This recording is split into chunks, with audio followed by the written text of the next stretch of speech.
Call the April 3rd, 2019 Lopatcong Township Council meeting to order.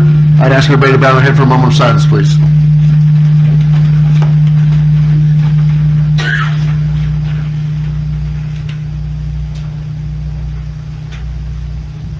Pledge of allegiance. I pledge allegiance to the flag of the United States of America and to the republic for which it stands, one nation, under God, indivisible, with liberty and justice for all. Adequate notice of this meeting has been provided indicating the time and place of the meeting in accordance with Chapter 231 of the Public Laws of 1975 by advertising notice in the Star Gazette and the Express Times and by posting a copy on the bulletin board in the municipal building.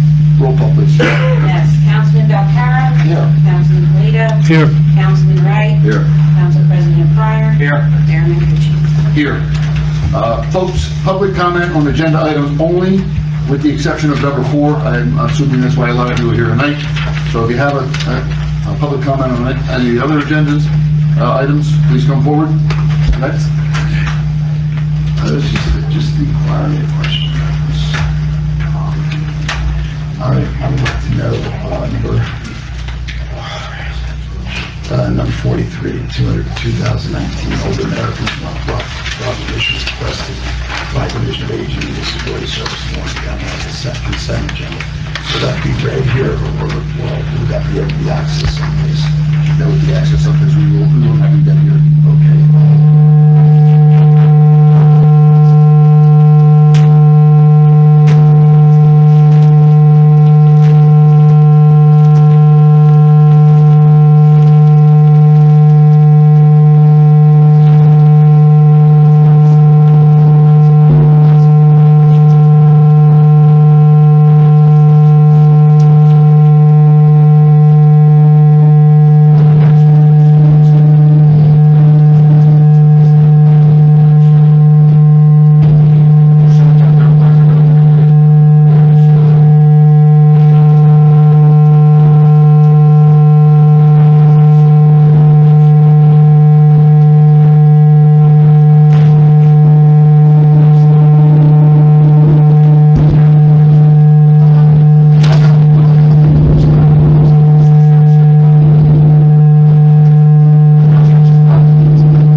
Anyone else? Okay. Seeing none, I'm going to assume that most of you are here tonight for the Belvedere Road sidewalk project. When we get to number 4, unfortunately for myself, these are things that I don't want to hear tonight, personally ducking anything, but it would be proper for me to step down at that point because block 4. My problem. If we get back to that sidewalk project. So when we get to number 4, I'll be stepping down off the days. It's just not appropriate for me to comment on it, so just so everyone understands. The rule business number 1, minutes for the executive and regular sessions for March 6th and March 20th. Everybody ready? A motion? Have a second? Second.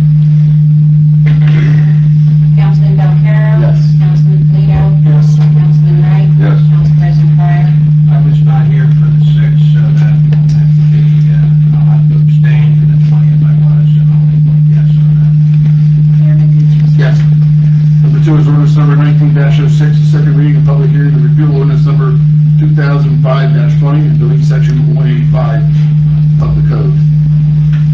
A motion open up to public? Yeah, I'll second it for purposes of discussion, and I could ask Katrina to explain to the public what it is. Sure, that was a section of your code which dictated residency of sex offenders.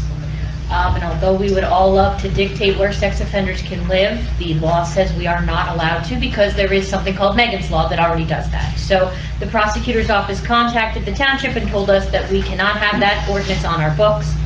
So we are repealing it from our books, and the state law will have to take where we left off. So that's what that is. After that explanation, folks, any questions, comments? Seeing none, need a motion to close? Motion. All in favor? Aye. Okay, now I need a motion for the ordinance.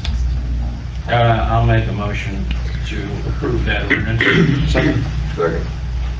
Roll call, please. Yes, Councilman Delcarro? Yes. Councilman Polito? Yes. Councilman Wright? Yes. Council President Pryor? Yes. Mayor Mikic? Yes.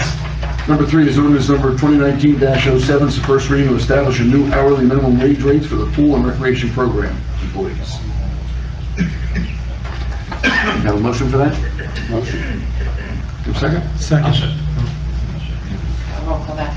Councilman Delcarro? Wait, excuse me, this is just to bring us in, align us with the new minimum wage. It correct? will, except for government agencies, there's a phase-in period for us that, you know, is a little bit more lenient, I might say.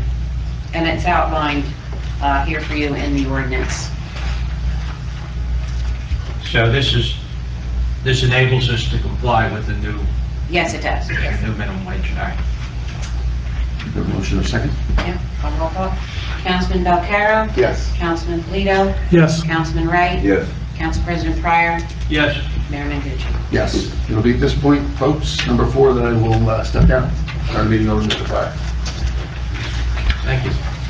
At this point, we'll open it for public comment. Please raise your hand.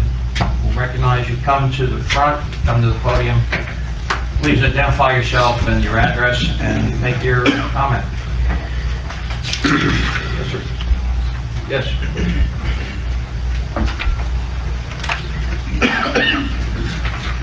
How you doing, sir?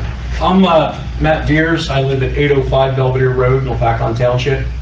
When I first was made aware of the sidewalk situation, we're receiving a grant, correct? Yes. Sidewalks? 2 grants, actually. Okay. I got thinking about it, I did a little research on it. If we turn it down, if it doesn't go, we're going to lose that money, correct? Yes. Okay, and if we have to put it in like 2 years from now or whatever, we have to pay for it, correct? Okay.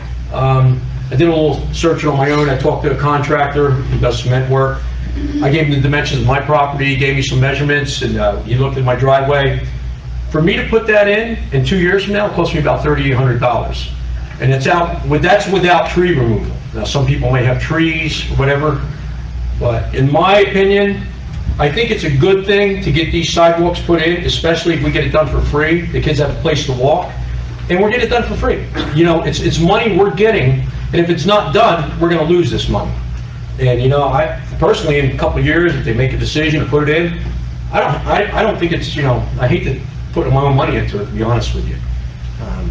But that's how I feel about it, and I don't know if anybody else feels that way about it.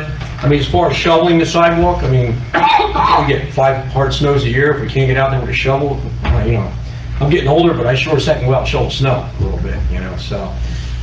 That's why we have insurance too. If something would happen, we have insurance. But like I said, I just wanted to voice my opinion. I think it's a good thing. I think the kids have a place to walk. And I think it would be a good idea if we get the money now for it to get done, we should get it done. Okay? The total, Paul, is $700,000 we're getting. $702,000. Okay. Yeah, like I said, for me to get it done, if it gets turned down in 2 years, it's going to be around $4,000. I'll talk to the contractor and come over to my house and look at it. Thank you. Thank you, sir. Thanks, man. Thank you very much. You're welcome. Thank you, guys. Mr. Fisher.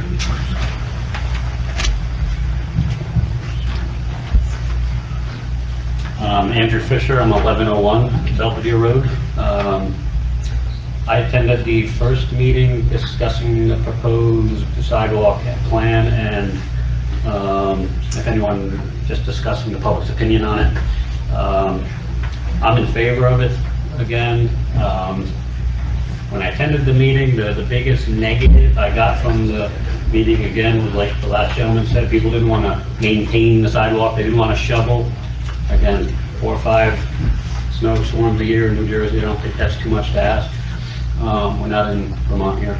And they didn't want to maintain it. Say 20 years from now, there's a crack in the sidewalk, they didn't want to maintain it. Again, to do that for the safety of people walking up and down the road, running up and down the road, kids walking to school, people going to the pool, the park system.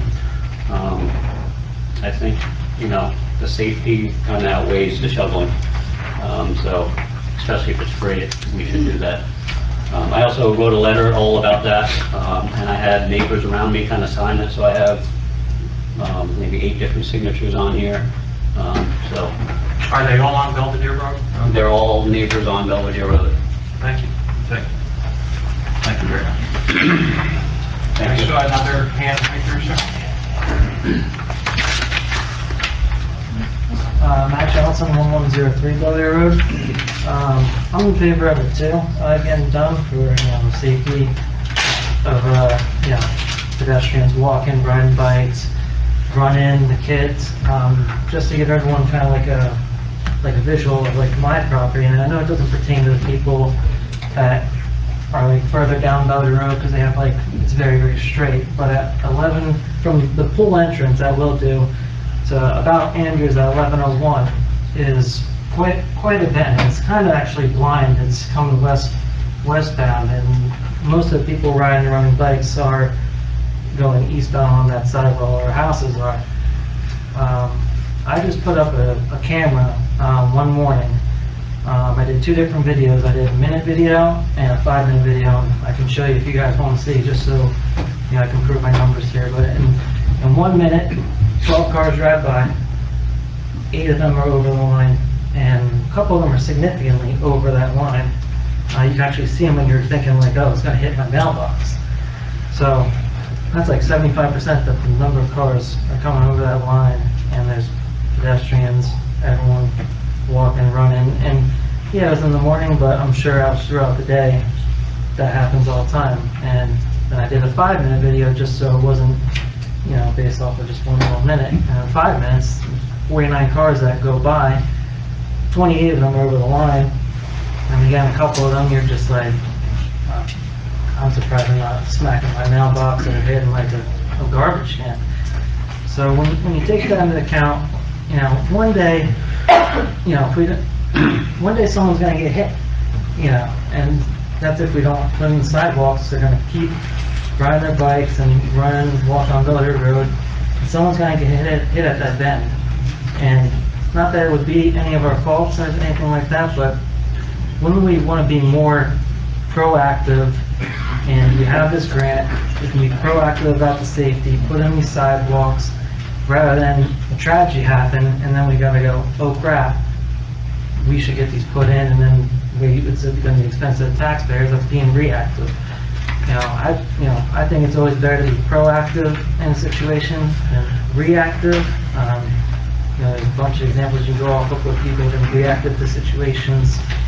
If you take an example, when there wasn't a guardrail between 22 for the longest time where there should have been, and there was 2 fatal deaths. They could have been proactive about that and having those installed way before, but instead it took two fatal deaths. A girl was actually in my grave who died then too.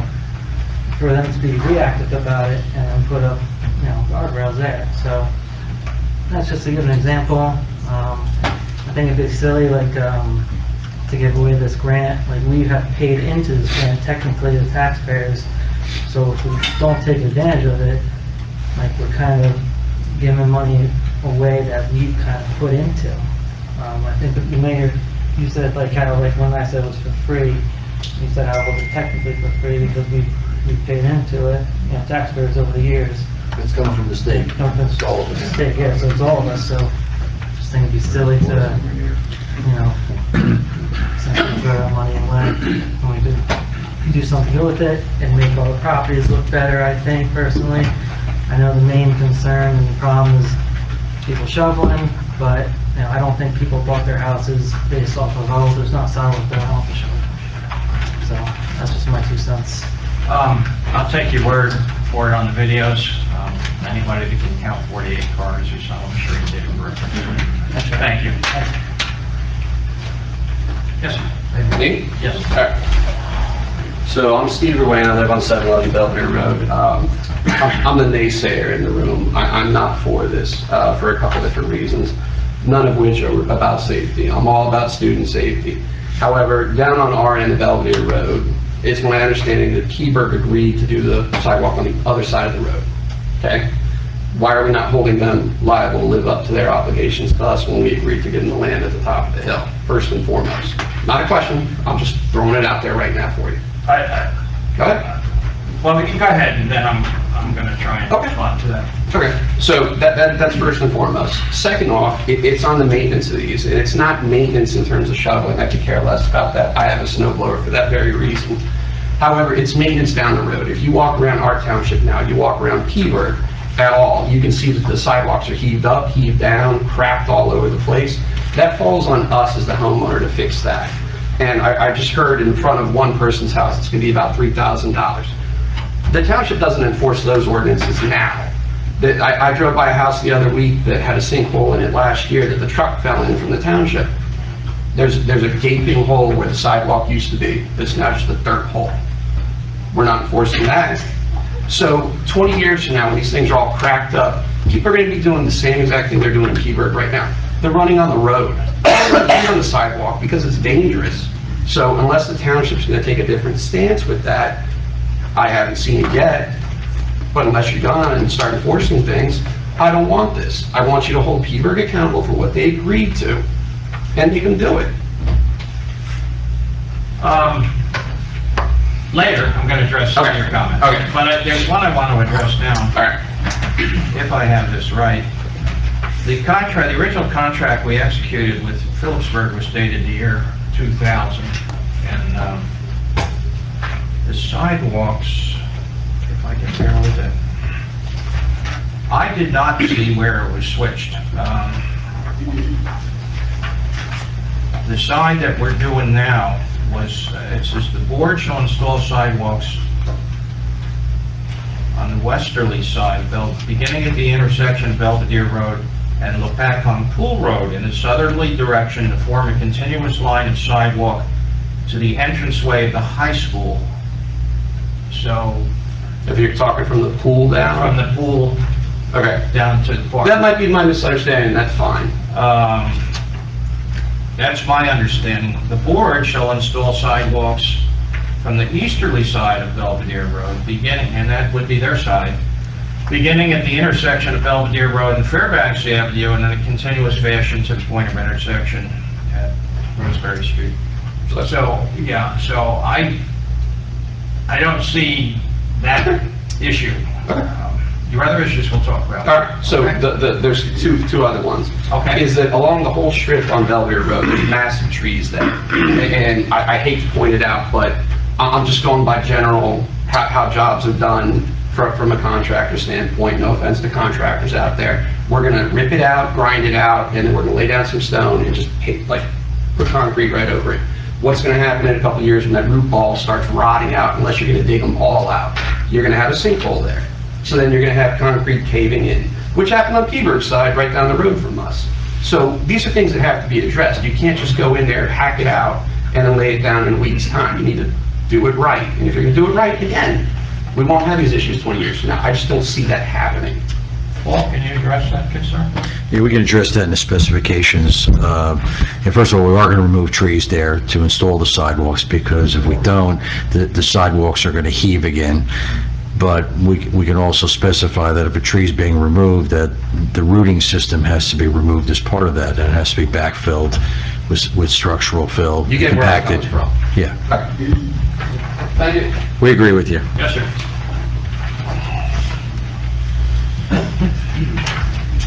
My name's Stuart Cook, I'm 1310 Belvedere Road.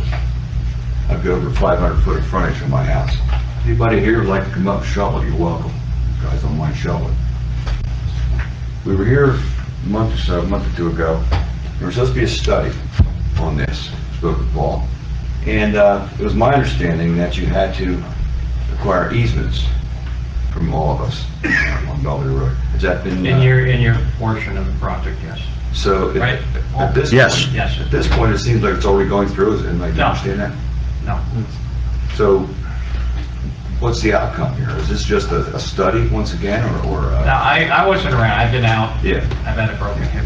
I don't I mean, recall anything about a it study. is what it is. So it But happens. I Well, think, Maybe I could just explain here. We've had two meetings, including the meeting with the residents in your area of Belvedere Road. And just to explain to the public, there's two separate grants and there's two separate areas where sidewalks are proposed on this project. And the results of these two particular meetings have been reported to the governing body, and we've had some discussions tonight, or previous to tonight on that.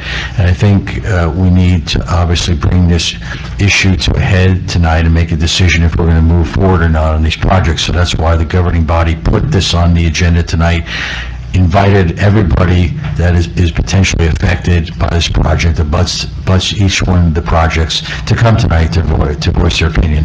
What's the easement on Belvedere Road, from center line out?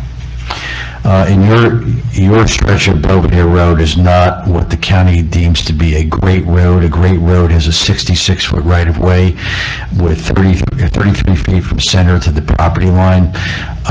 The great road ends somewhere in the vicinity of Roseberry Street. Your stretch has anywhere from a 16.5-foot to 25-foot half width, or 33 feet or 50 feet for the entire width. Now, suppose all of us say we really would rather not grant an easement. Then what happens? What retaliatory action is going to land on our lap? I mean, I'll let's face it. try to answer that. It's not a retaliatory action. The township does have the right of eminent domain. Right. And you can exercise that at any time. And that has not, no decision has been made on it. That has not been discussed. I know there's some people who feel for the public good, you should use that. There's others feel that you shouldn't use it indiscriminately. We have not had a discussion on that yet. One of my other concerns is the fact that I really don't want to limit access to my property. If I do decide I want to subdivide or I want to sell my property, I don't want to have now I don't deal with you anymore. I have to deal with the county to get access to come across the sidewalk on my property. Again, I'll Another defer show. on I that. mean, maybe I'm We need a permit for a new driveway opening, or? And if Mr. Cook wants to install a new driveway opening, he would need a permit, and that permit would be obtained from the county of Warren because they own Belvedere Put in Road. the street. The same thing would be true. You would have to file an application not only with our local planning board, but also the Warren County Planning Board So we have to go. to get approval for You have to that. do that now, whether there's a sidewalk there or not. Yeah. Right, but I'm saying, is that going to be an issue?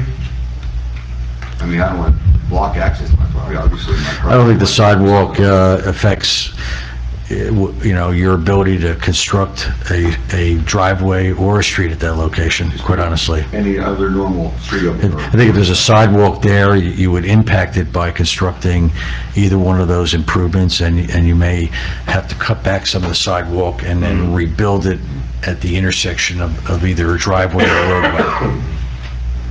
All right, well, I guess they're my concerns. It seemed like it was already, cut and dried, and we had been here in the past, and it was supposed to be a survey. Well, in any event, I guess that's all I have to say. Thank you. Okay, thank you. Yes, sir. I'm currently with at 1200 Belvedere Road. I'm against the sidewalks. It seems that, I've been living here 20 years, and it seems now that everybody's concerned about the safety of the students. All due respect to the person with the video, he talked about 49 cars, whatever the cars were speeding, coming off the... He didn't mention about anybody, students walking the area. If I was a parent, I would let them walk on Belvedere Road. Okay? So, and since I live on the corner of Charles and Belvedere, the students walk down Charles Street. They go past the street and go into the Lopat Park, and they just shortcut, they go up that way. They don't walk up the street. So everybody seems to be, okay, we want to save the children, yes. But it wasn't a problem 10, 20 years ago. Now it is. Right? So even I've seen the Phillipsburg track team run the streets. No one's had a problem. It seems that the issue is the safety of the students, but I think we need to look at the traffic, not the students walking the street. So again, you said that they were coming across the line, doing speeding, so I think you have to stop the traffic, not the students. Putting the sidewalk won't do that. I'll just respond to one item. I mean, it wasn't a problem 10 years ago. Belvedere has always been a busy road, and there's been discussions about pedestrian safety on it. But what brought this to a head was the school opening, the high school opening, and they're only in their third year. But the high school is down the road, there was never an issue. The old high school. It was different walking patterns and everything else, different busing. Well, they would have to go down Belvedere Road anyway to get down there. Yeah, there's lots of side ways to get into the old high school. This is, right on Belvedere. The Lopat kids didn't walk. Pardon? The Lopat kids didn't. Yeah, they didn't walk. Hey, if you're beyond the 2.5 mile limit, you got bused. Right, but no one, even when they had the old high school there, I've never seen anybody walk Belvedere Road down to the high school. All right. Yeah. Any more? No? Good. Yes, ma'am.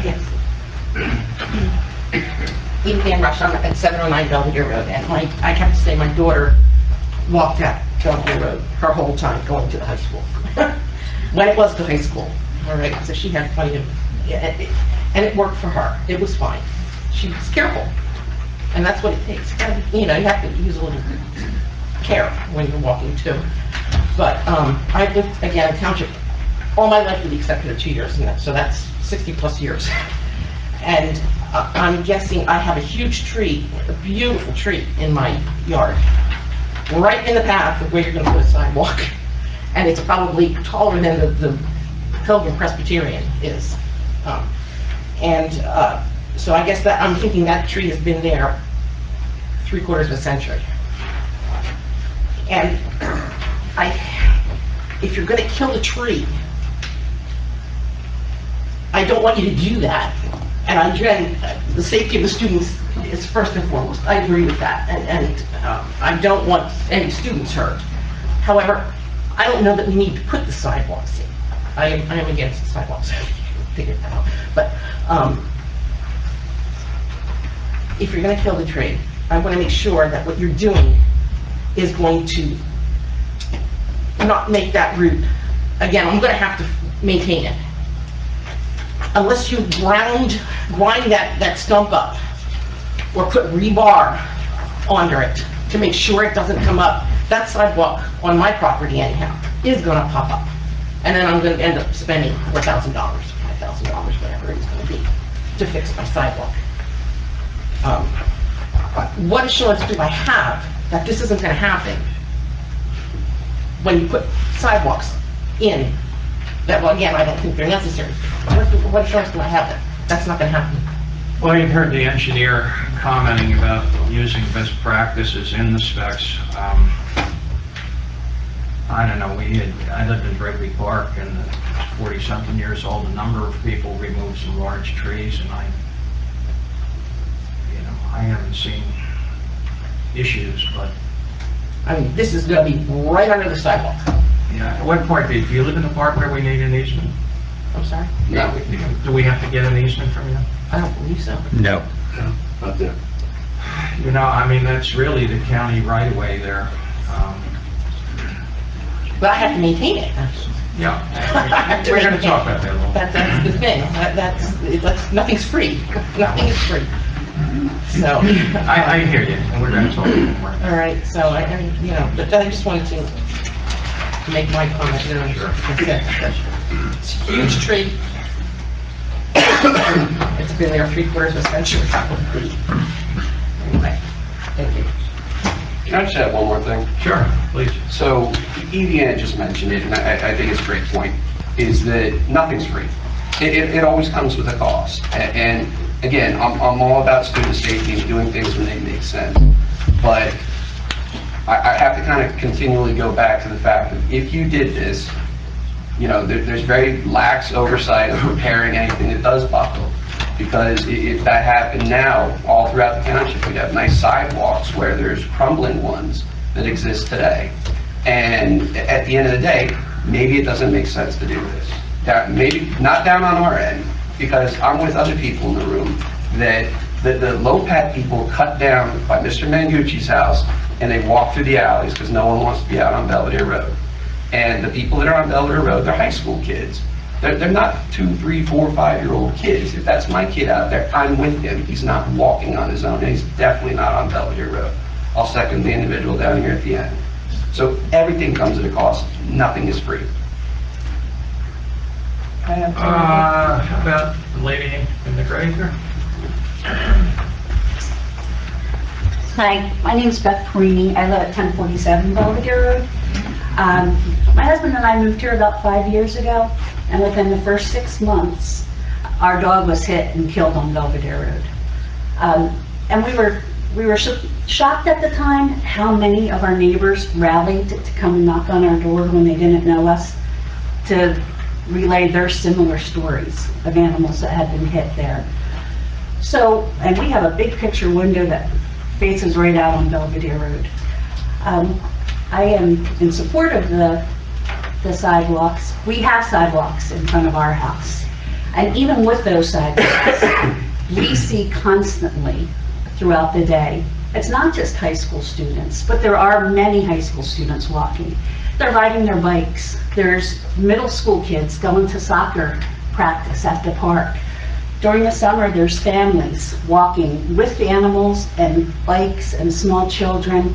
And even with a parent there, you can see the people coming around that sharp curve that's blind and crossing the line. And I hold my breath when I sit there, because I saw my dog get hit, and I know that at some point, if something's not done, there will be a child next time, or a parent watching a child. So the fact that there a lot of, even like the one man said about the track team every single day goes past our house, and most of the time they're in the street. And of course, the sidewalk takes maintenance, and you know, it's part of being a homeowner and things like that. I'd like to thank whoever on the council who found the $700,000 grant, and would suggest that 15 or 10 years from now, if we see that there's maintenance that needs to be done or things like that, perhaps you look for another grant, since there's another one to maintain those. But it seems to me that it would be foolish to turn down such a gift horse when we didn't have to. And one day when somebody does get hit by a car, will we complain that, you know, if we turn this down, that we did not take action when it was free? Because not only will that family have lost a loved one, but think of the lawsuit that's going to impend. The only other thing I would like to see is the speed limit is like way too fast. It would be great if there could be some kind of The county school really zone. controls that, and we've been trying to work on that. We've gotten a reduced speed limit in the vicinity of the school. The school zone is defined by statute, and we've done what we could to parts of it. Setting a speed limit is, you can't just say, I think this is safe. They do speed surveys. They don't want to over-enforce, so they take, what is it called, the 80th percentile? 85th percentile. 85th.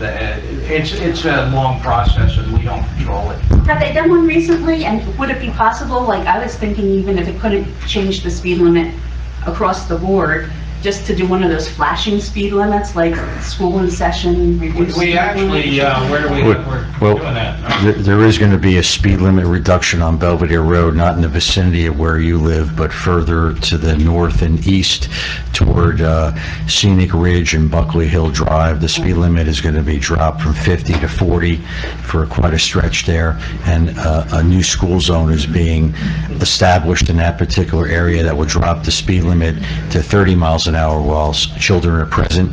So that's in the, we've actually have out the bid, the work to construct those flashing beacons and some other signage, and get that project effectuated in the next few months. So there'll be a fairly substantial reduction in speed in that particular area. And I think a couple of my neighbors have mentioned too, that area right where the, the gas station is by the pool, that line, that area is pretty bad. I would just suggest that, if there was something we could do right there, that would be helpful, because that's where, since it's the entrance to the park and there's that little alley in front, that's where so many of the kids are walking when they're going, and there's no doubt that there's so much crossing over on the line. Perhaps what we could do is we could talk to the county engineer's office and ask him to look at that particular curve and see if it's been adequately signed, see if the advisory speed limit there is, proper, or if it should be reduced further. So that's something that we could do. Yeah, I think that would be helpful. And again, I would just like to thank whoever applied for the grant and throw my support behind it. We applied for that as a body, and it really wasn't discovered. They're out there,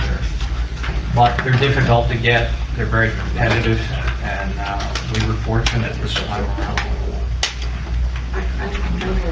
Okay, can we just hold it a second, we'll get somebody new, we'll come back to you. Phil Manbrack, 1208 Belvedere Road. Totally opposed to the sidewalks. The gentleman on Charles Road, the corner there, he had a good idea to go down through the park. You got a beautiful park, use it. Why don't they make that an activity school for the kids? There's portions of the year when it's dark going on there. There's people walk there 24 hours a day. Don't give me that. Put lights up there if you have to do something like that if it's dark.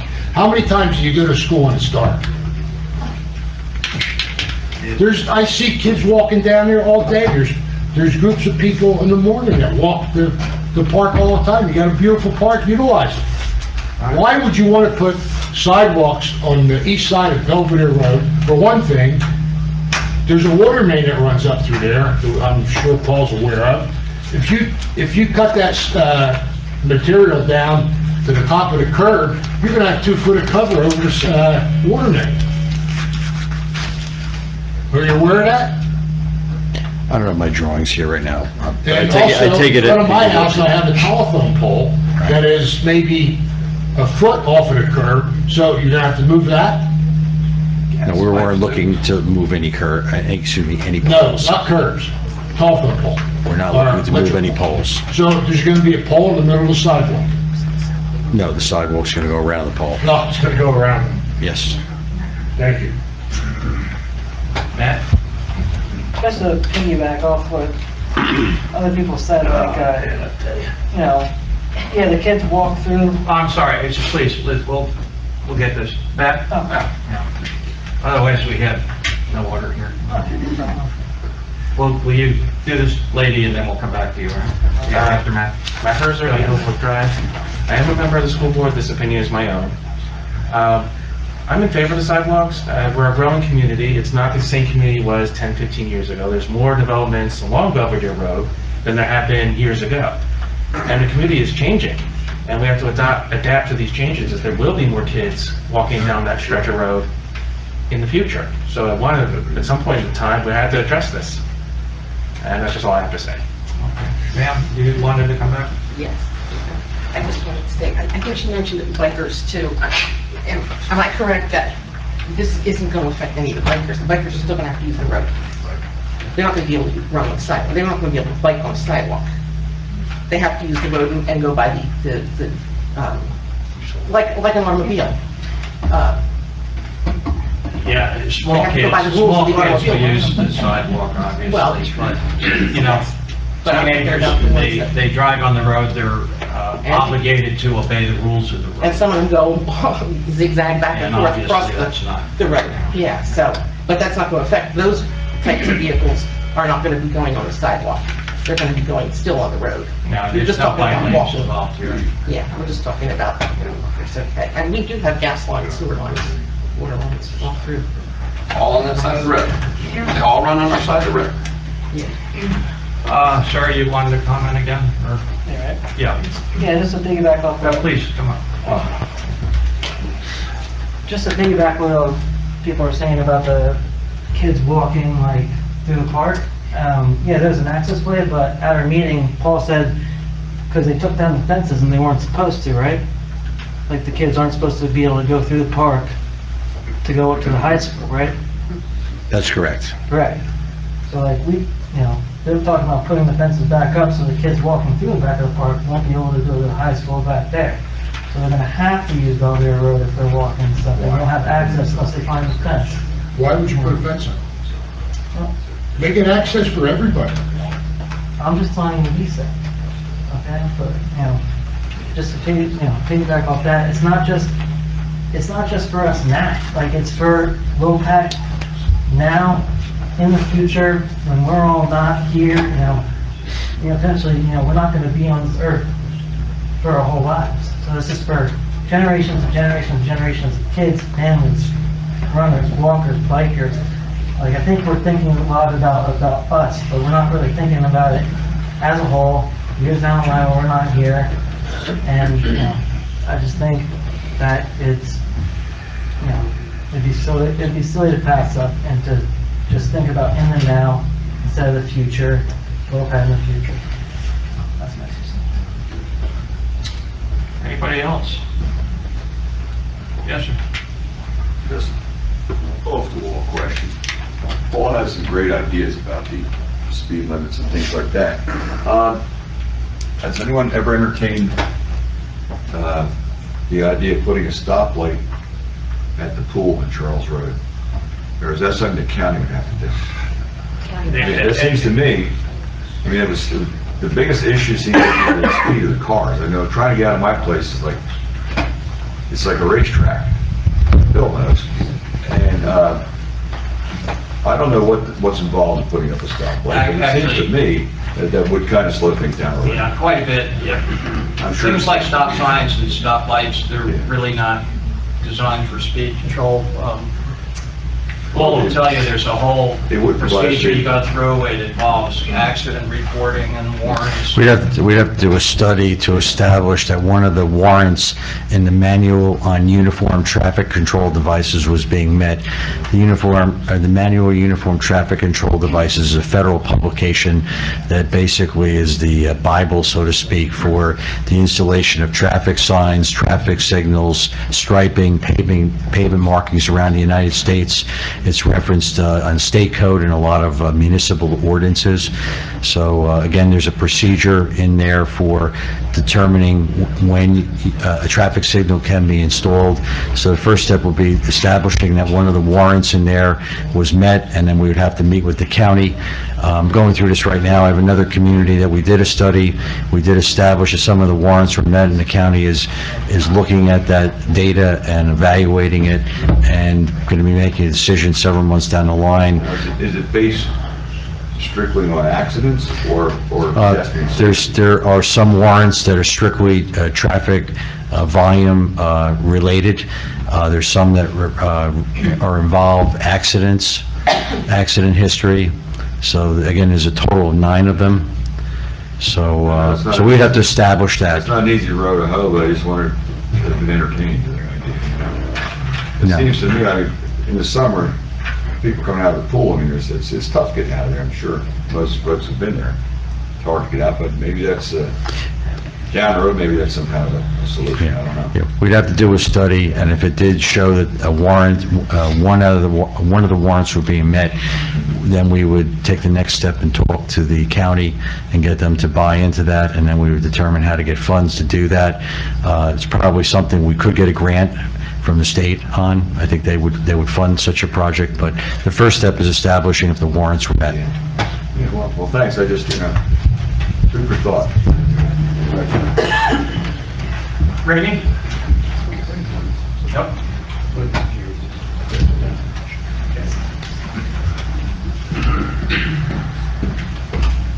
Randy Marconi, 11 Grace. I'm here to speak on behalf of the school system.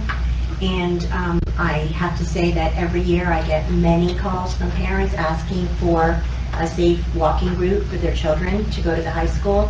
And I try to work with them to find a way for them to divert their kids through Rosehill and adds time to their walking path. There are also many children that walk to the middle school. I see them every day as I drive to work. And I'm in favor of this because I am first and foremost for the student safety.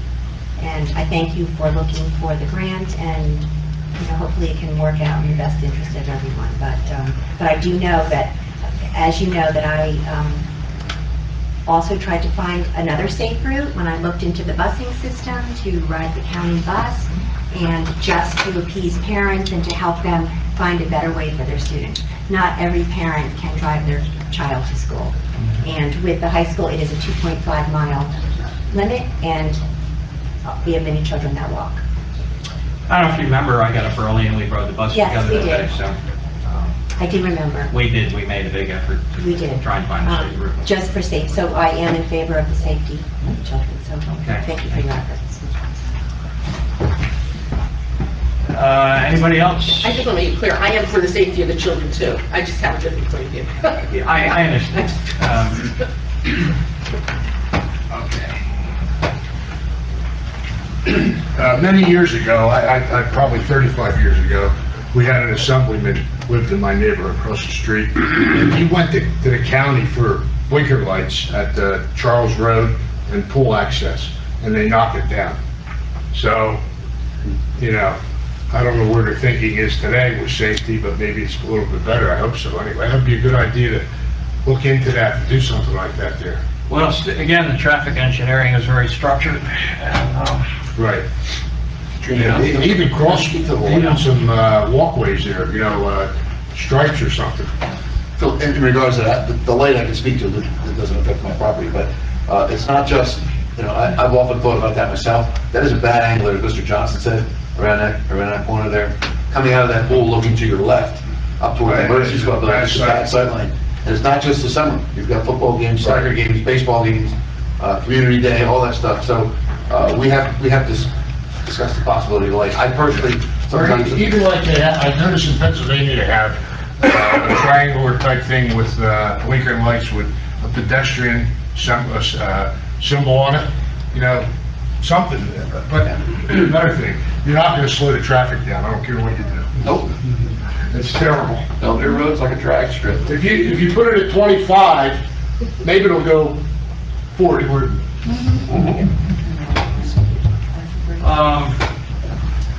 If you want to speak, I don't want to shut it off, but I don't want people to repeat themselves either at this point. So if somebody has something they'd like to say, come on up, otherwise we're going to vote on closing the public session.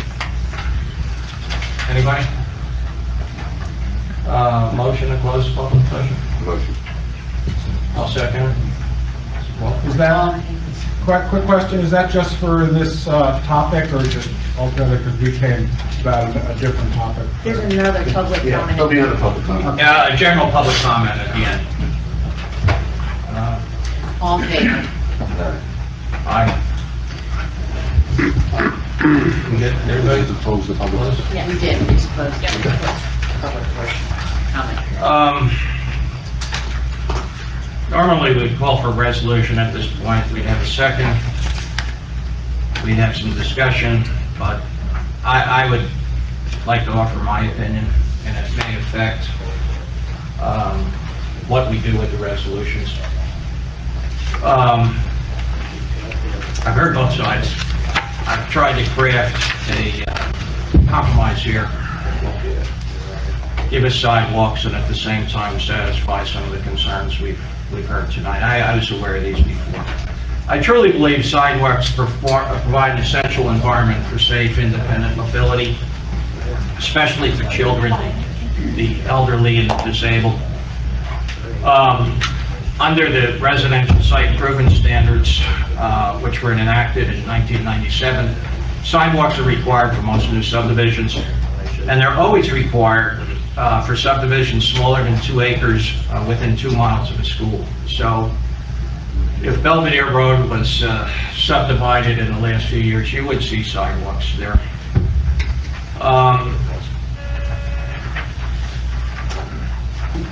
I was going to say the area was subdivided probably more than 50 years ago. Its development predates these standards. However, Lopatcong has grown from approximately 3,300 residents when I moved here in 1973. It's almost 8,500 today. Change is inevitable, and our infrastructure must keep pace. I mentioned the school. It opened in September 16. Its sole access and egress is Belvedere Road, which is a busy road where vehicles routinely travel at more than 40 miles an hour. Since the opening of the high school, I've routinely watched students walking 3 abreast from the shoulder with their backs to the traffic. I've seen it often. No reasonable person would consider this safe. When the high school was planning to open in 2016, parents filled this room and called for a safe walking route.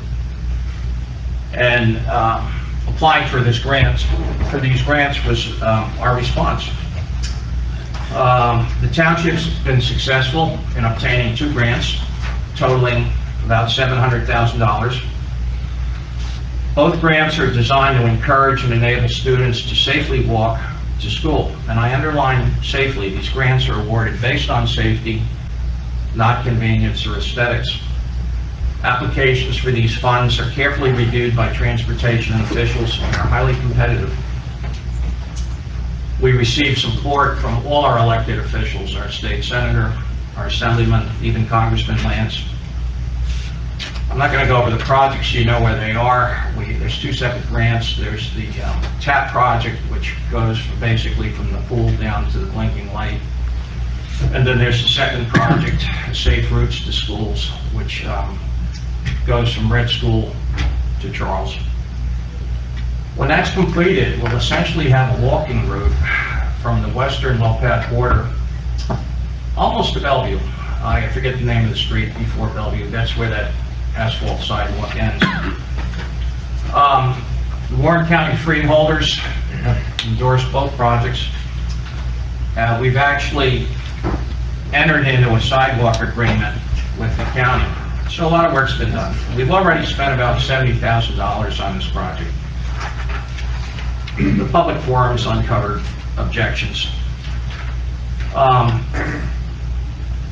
In both cases, both forums, the primary objection seemed to be an unwillingness to assume responsibility for snow removal and maintenance as required by the township ordinance.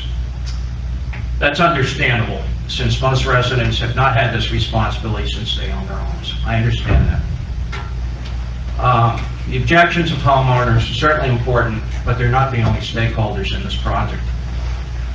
We've had a number of people speak on behalf of the project.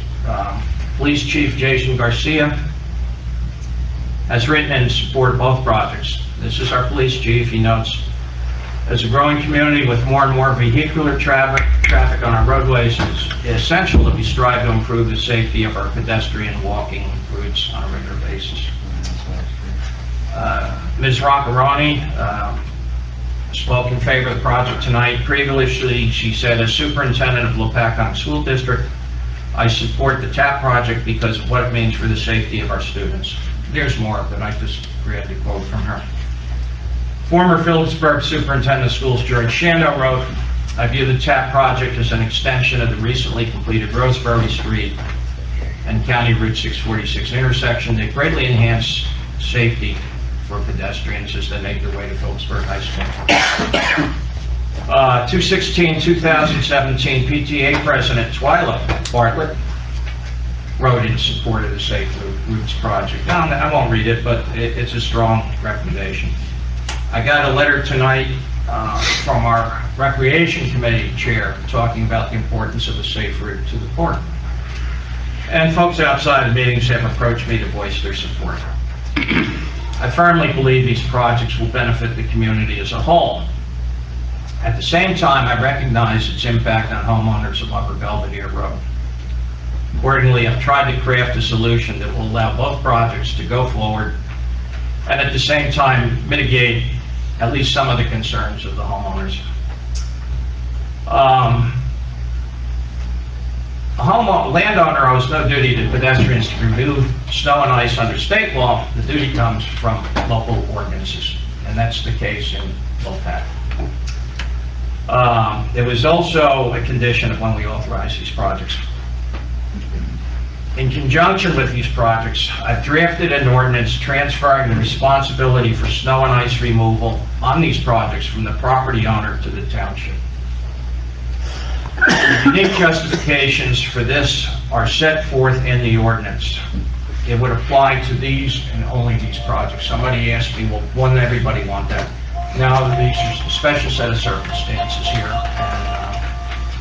and it would be unique to this project. I didn't invent this concept. It's set forth in the New Jersey School Zone Design Guide published by the DOT.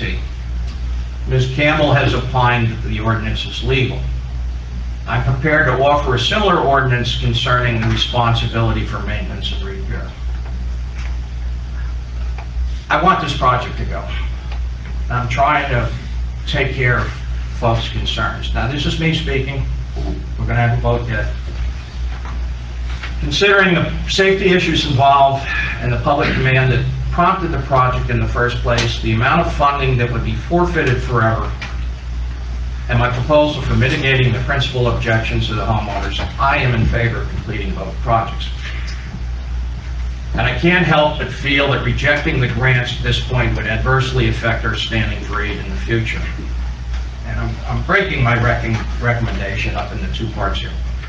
I believe the Taft project, that's the one from the blinking light all the way down to the pool, should proceed to completion immediately. And I would make that motion tonight. The entire project will be constructed in the right-of-way.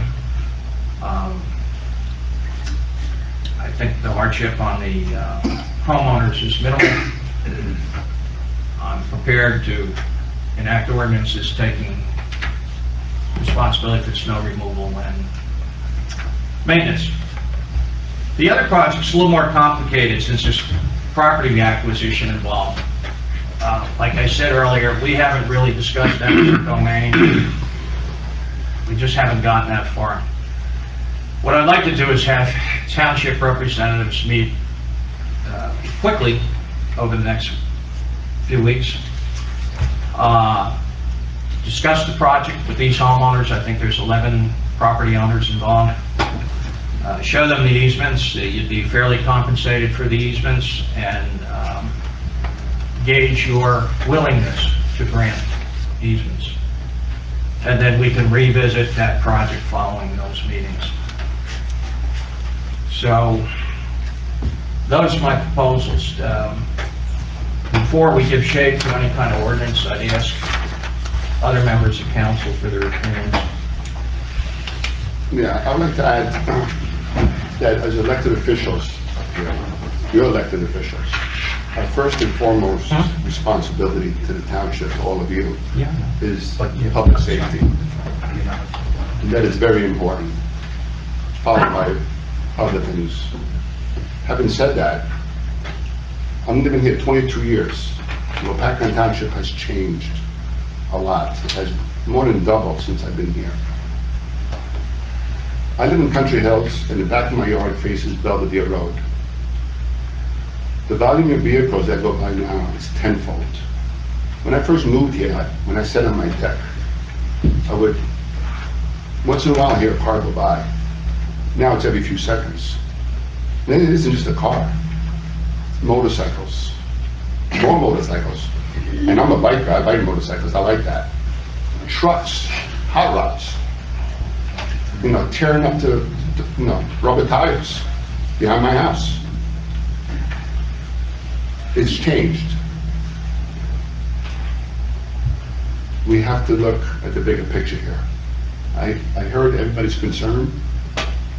times have changed. Lopatcong is not the same as it was 10, 20, 30, 40 years ago. It has grown and it's different. There's different people that moved in, people that moved out. I'm a transplant. So we have to do what's in the best interest of the township as a whole. Wherever the need is, and this is applicable to this situation.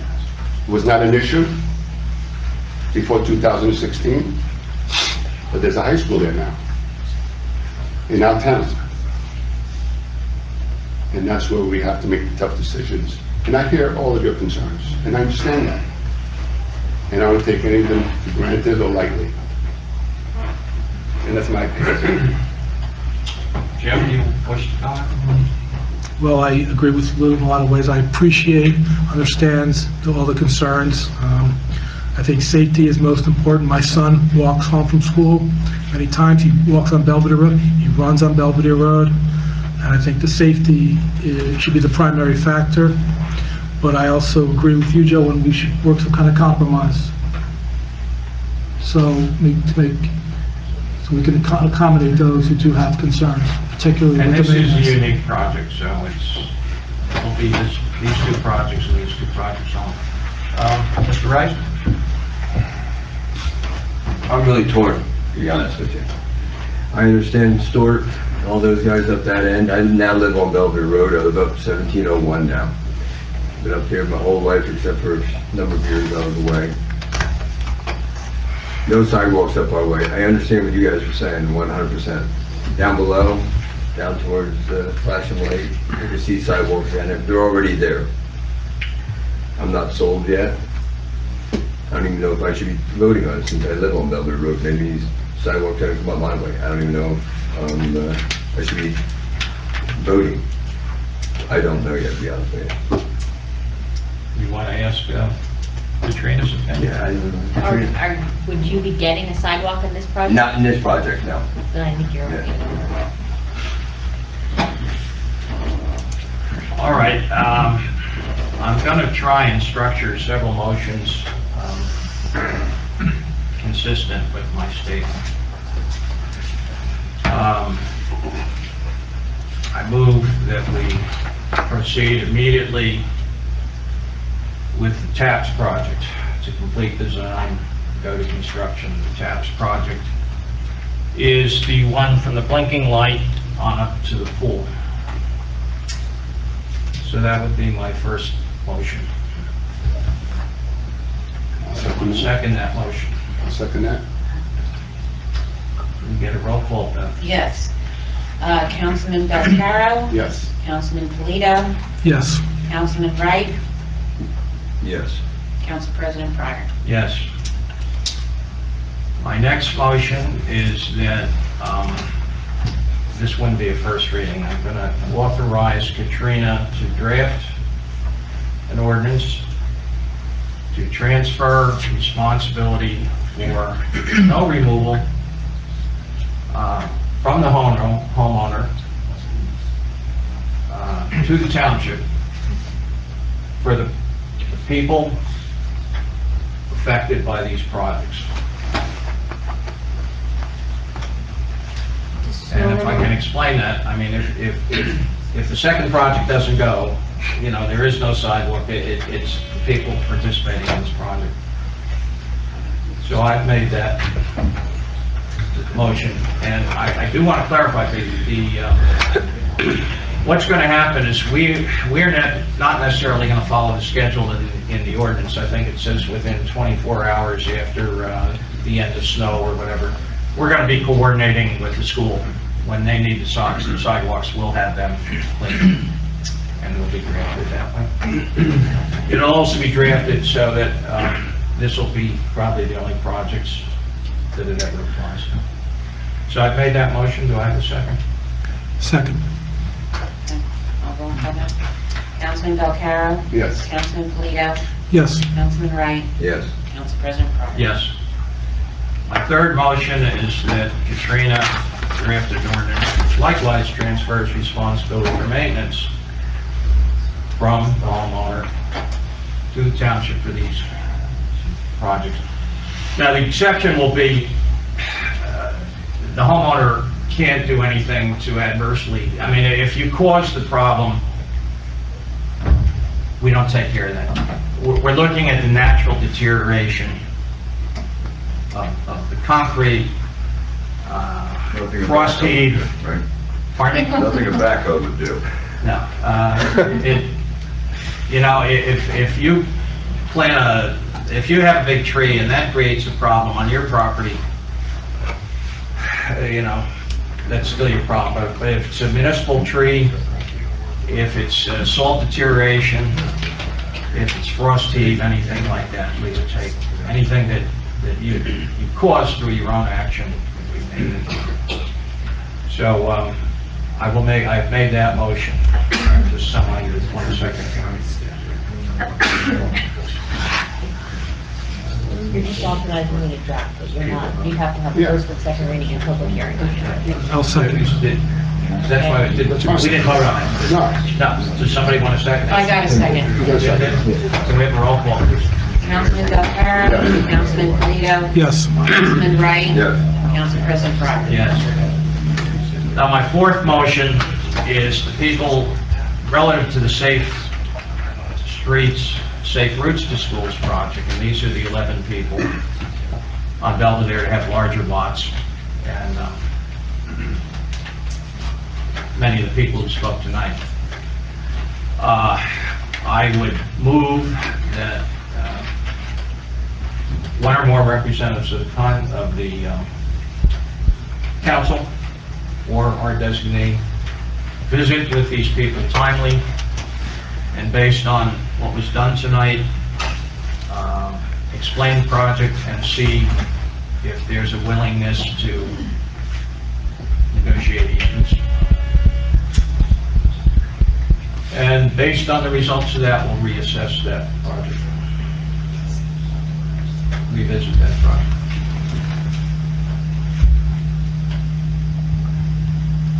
Is that your motion? That's my motion.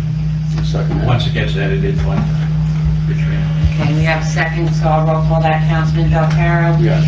Councilman Polito. Yes. Councilman Wright. Yes. Council President Fryer. Yes. That concludes that item, folks. Thank you for your input. Thank you for showing up.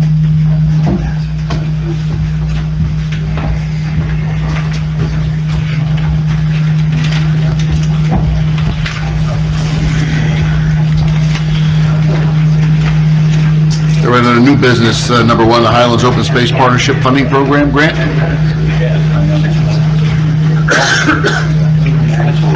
Paul, under the business, the Highlands grant? Yes, this is something that George Ritter's office has recommended, and there's some correspondence from him. Yep. And what Yeah, he produced an outline for you all to read, and essentially, there's a grant program open for you to purchase land, but it's something that already has to be on the books that you're looking to do, and you have to provide 50% of the total purchase price. So I don't know that you have something that you're working. Could you repeat what you were saying? I couldn't hear the background. They can't hear you, Bill. Yeah. So the Highlands Open Space came out with a partnership funding program that essentially says that if the council is looking to purchase a piece of property, say within, one of our park areas, to add on to that, they are offering 50% of the purchase price, and the township would have to afford the other 50%, and along with some other criteria they would have to meet. So, our planner did make an outline for the council's consideration. You know what I'd be interested in? I'm less interested in the mechanics of the grant than I am is, are there candidate sites that we might want to consider?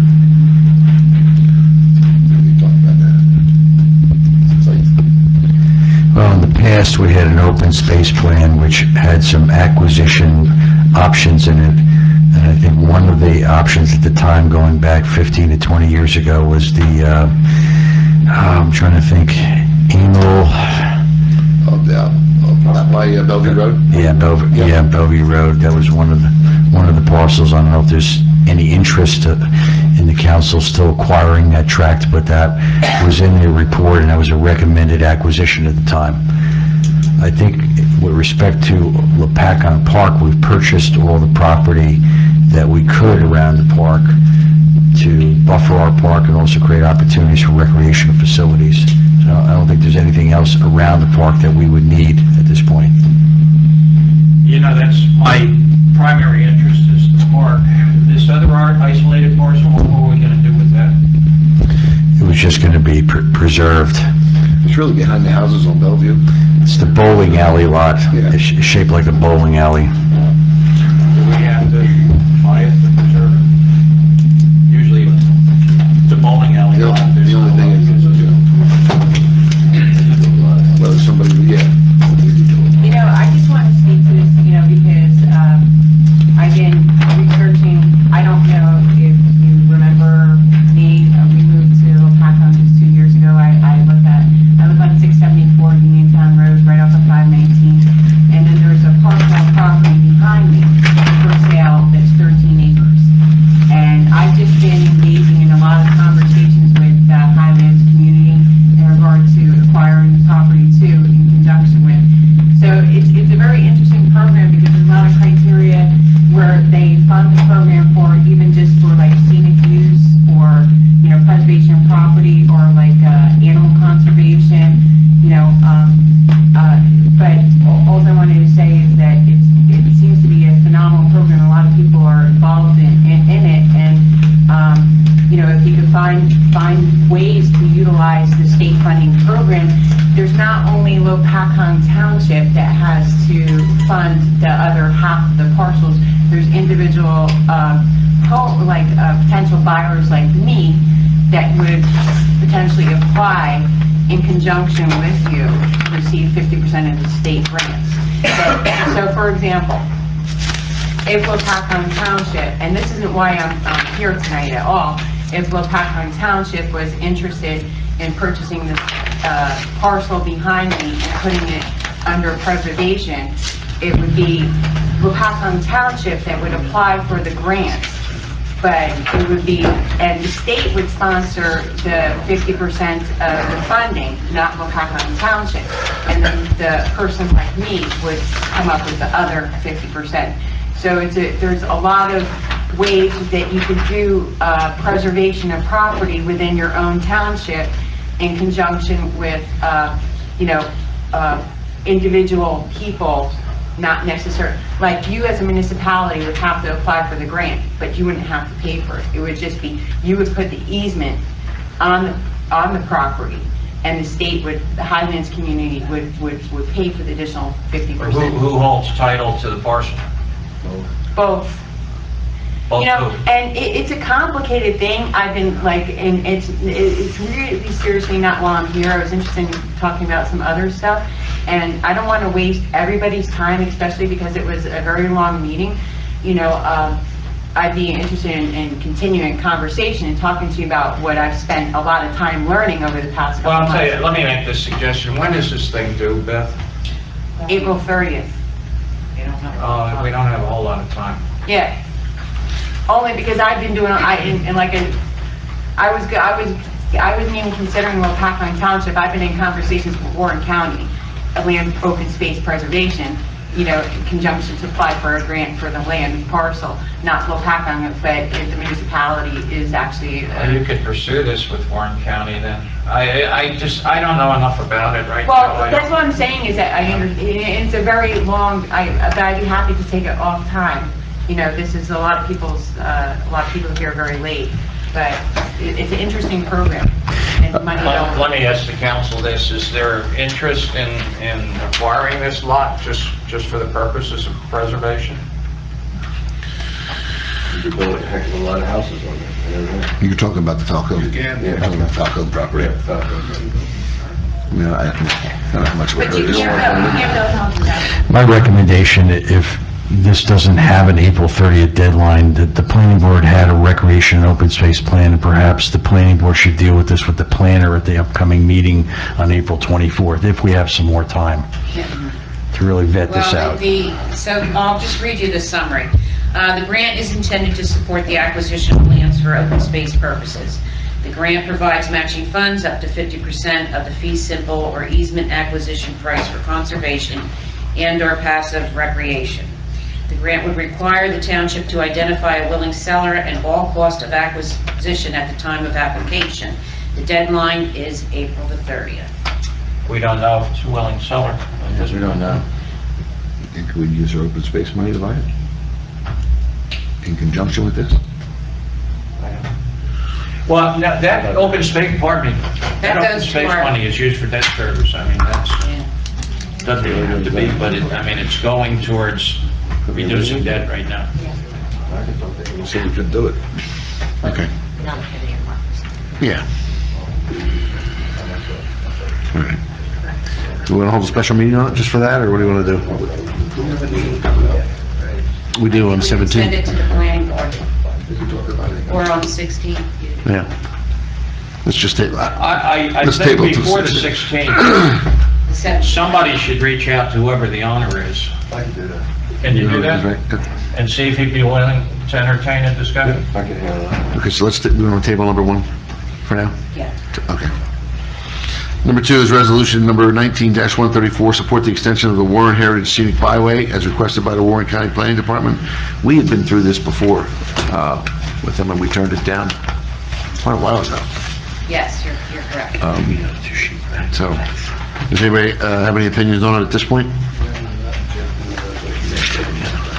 It really, like, it controls, Well, there was an opportunity for us to work along with the county who created Route 57 as a scenic byway. The issue would be that it would cause us to change some of our zoning along our corridor, and the planning board wasn't interested in doing that. I would say we reject it again, but it's up to you guys. I don't think we have to do anything. Okay. All right. Number 3, Mr. Rosa, you're on.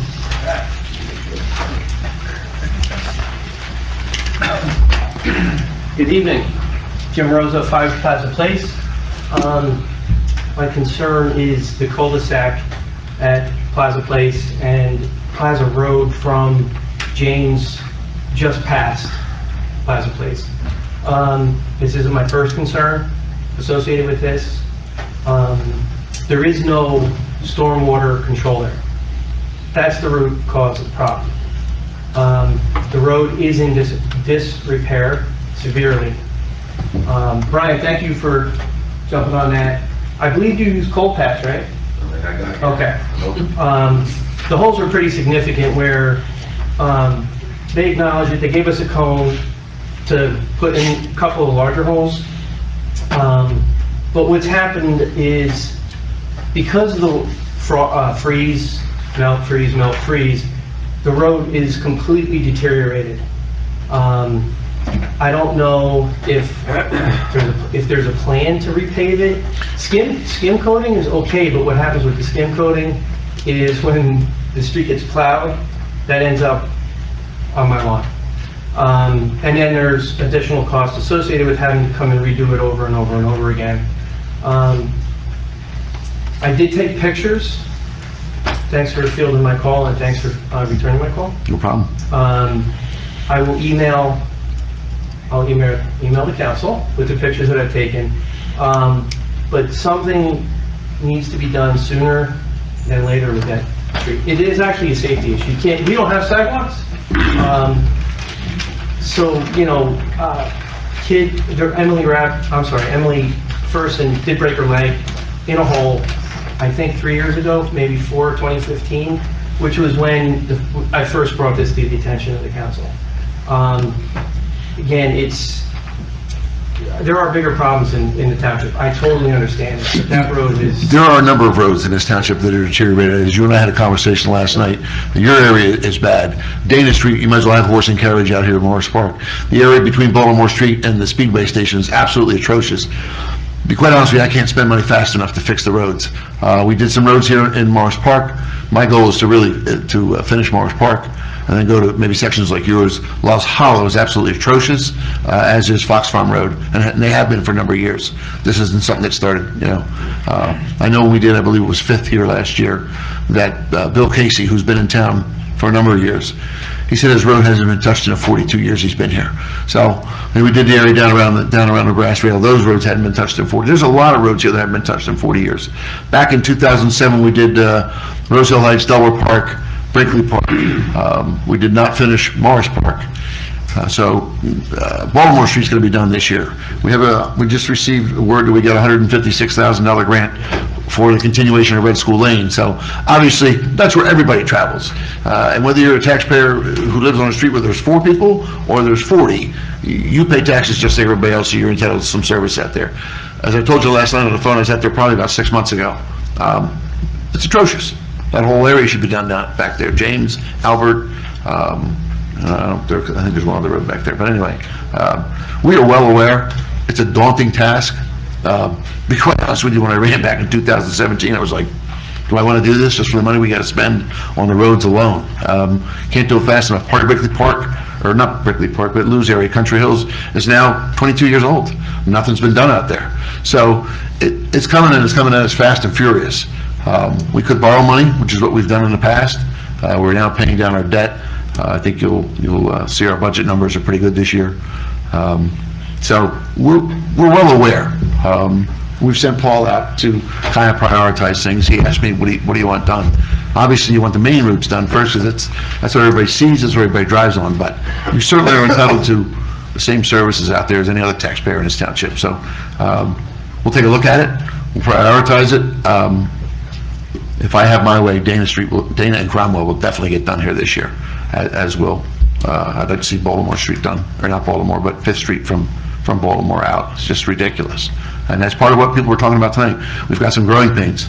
When I got on this council back in 1998, we were 4,800 people, we're now 8,500. You would think the mayor would know, but I didn't. I think we are the 3rd or 4th largest community in Warren County. That kind of shocked me. I don't think many people would even think that, but we are. So, we're well aware of the problem, yours as well as many others. I've driven up Fox Farm Road, I've driven up through Lost Hollow. Sometimes you'll see me out just driving around, taking a look.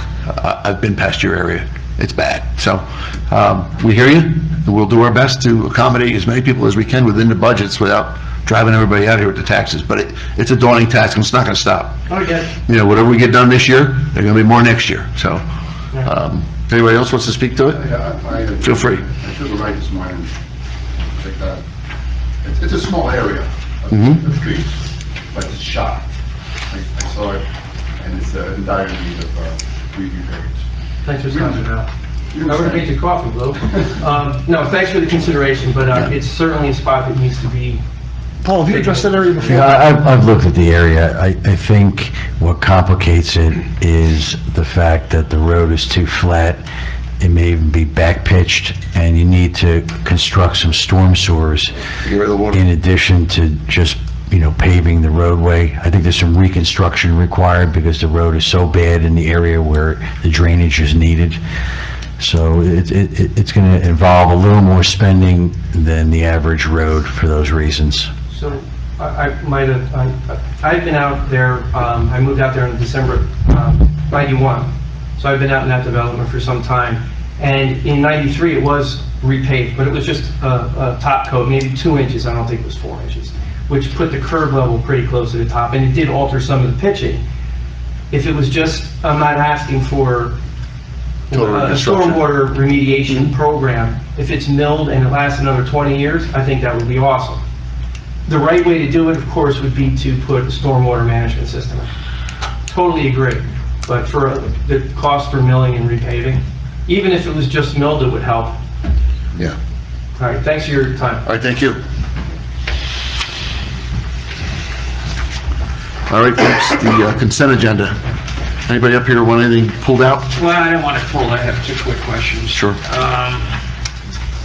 Support changes to the Lincoln Financial 457 plan? I have no idea what that is. Okay, so we have a financial 457 plan that we offer to the employees. Retirement? Yeah, it's a retirement annuity, and so we were notified that the IRS has changed some of its language in some of their codes, and we simply have to adhere to it.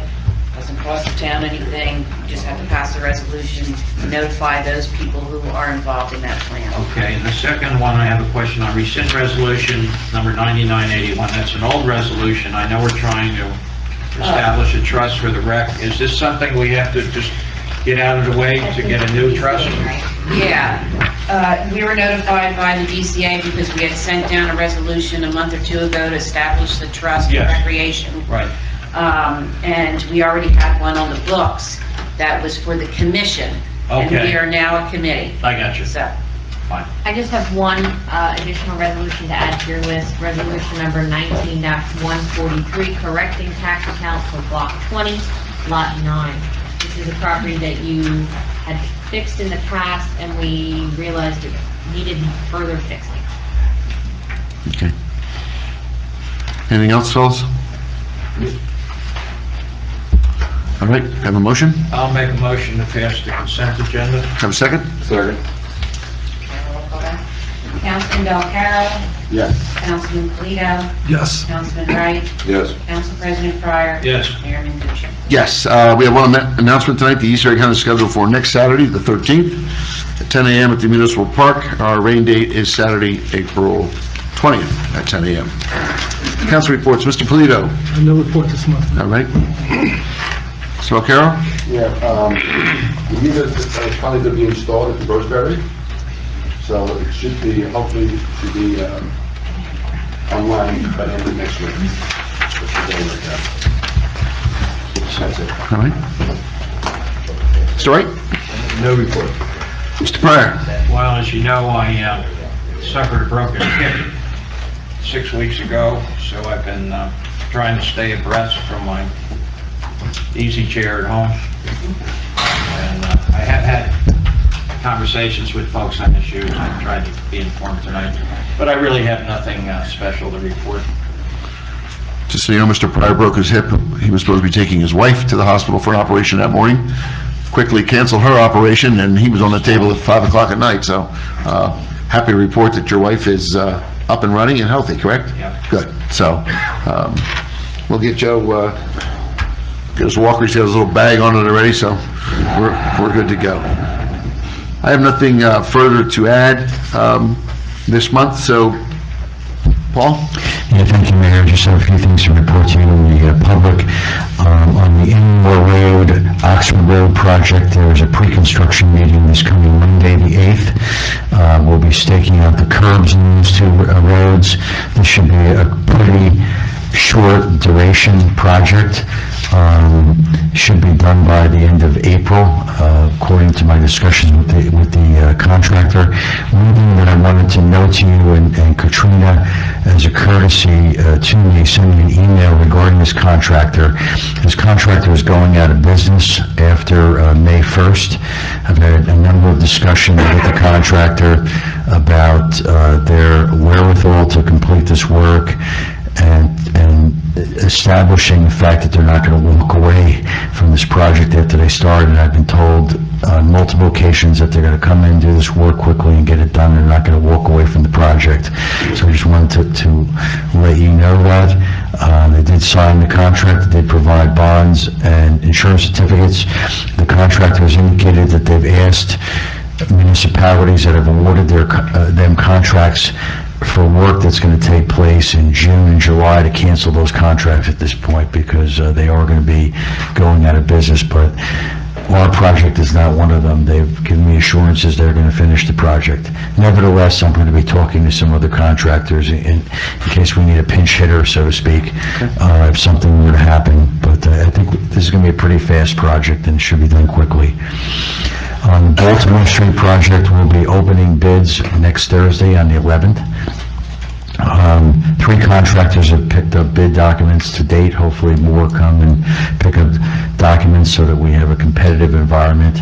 But we will have those bids, and I'll have a lot to report at our next council meeting, which I believe is the first, if I'm not mistaken. On the flashing school speed limit sign project, that project has been advertised for bid. The bids are to be received and opened on the 18th of April, which is a Thursday as well. Nobody's actually picked up yet on that project, but hopefully we will see some bidders over the next 2 weeks. Red School Lane, as you reported, we did obtain a grant in the amount of $156,000 to construct that project. It's certainly a lot less than what we had requested. I believe we had requested $250,000. So we may, as we get into that project, look to maybe scale back the limits a little bit. That's really your call at this point on that. One thing I could do at this point, I know there's a desire to have that road restriped as part of this project, and I'd like to get your authorization to come up with a striping plan now that we know that this project is a reality. So I can get your authorization to do that with my traffic group and come back with a concept for you on what to do out there in the way of striping and pavement markings. Okay, so based on Paul's recommendation, do we want to authorize him to come up with a striping plan? I'll make that motion. Have a second? Councilman Belcarro? Yes. Polito? Yes. Councilman Wright? Yes. Council President Pryor? Yes. Mayor Mickey? Yes. And the last issue on the Phillipsburg High School roadway improvement project, I believe all the administrative work has been approved by the county. I believe that's the case, Katrina? They've approved all the deeds at this point?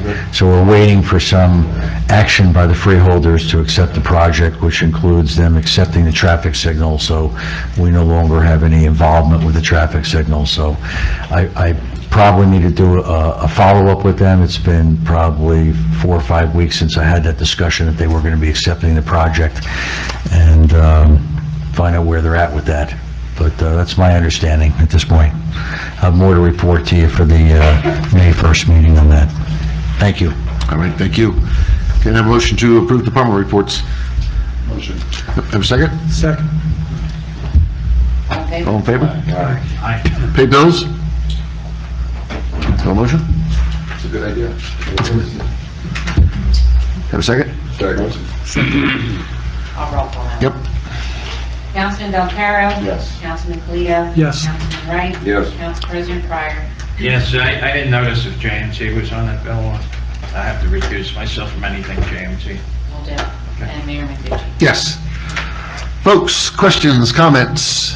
Anyone? Yes, around the back there. If I- yeah.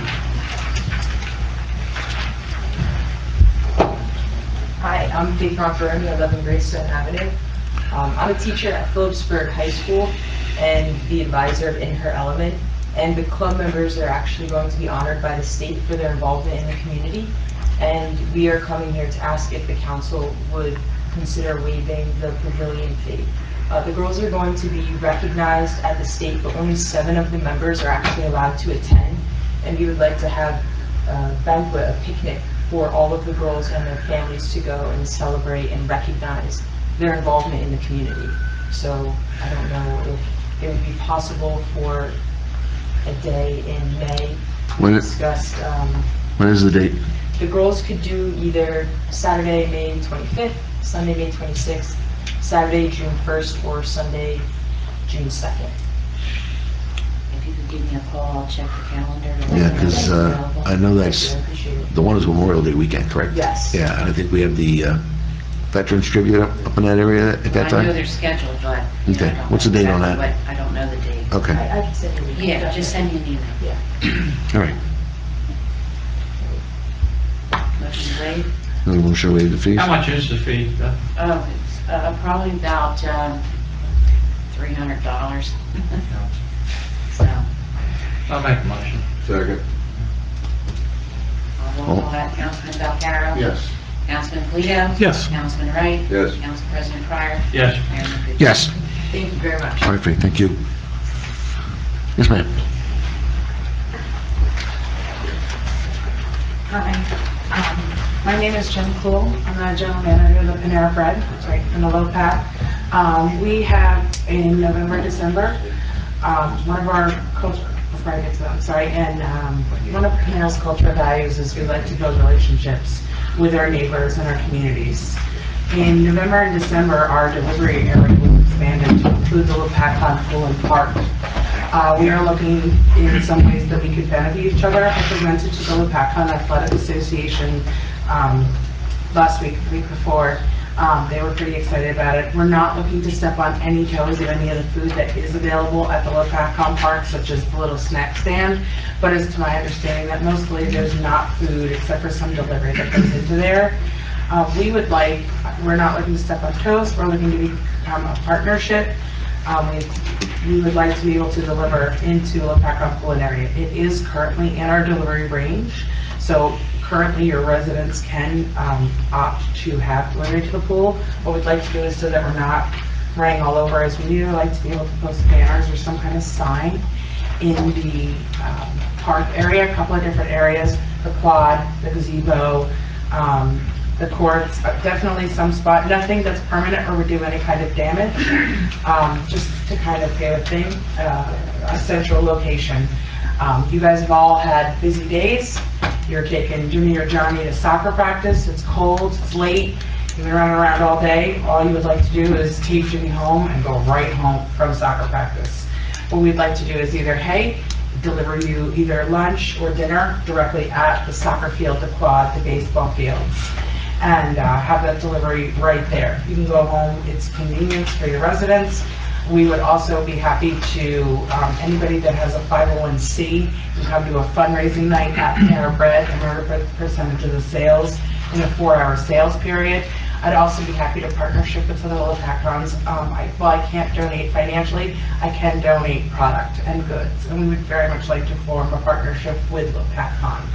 I just hope that you guys would approve us coming in, potentially hanging banners or signs. We are already donating a banner to the Lopatcong baseball field, letting people know that delivery is available, but again, if that's not something that you guys approve, I'm not looking to step on toes. I'm just looking for us to build a partnership and also to get a little bit more Panera out there.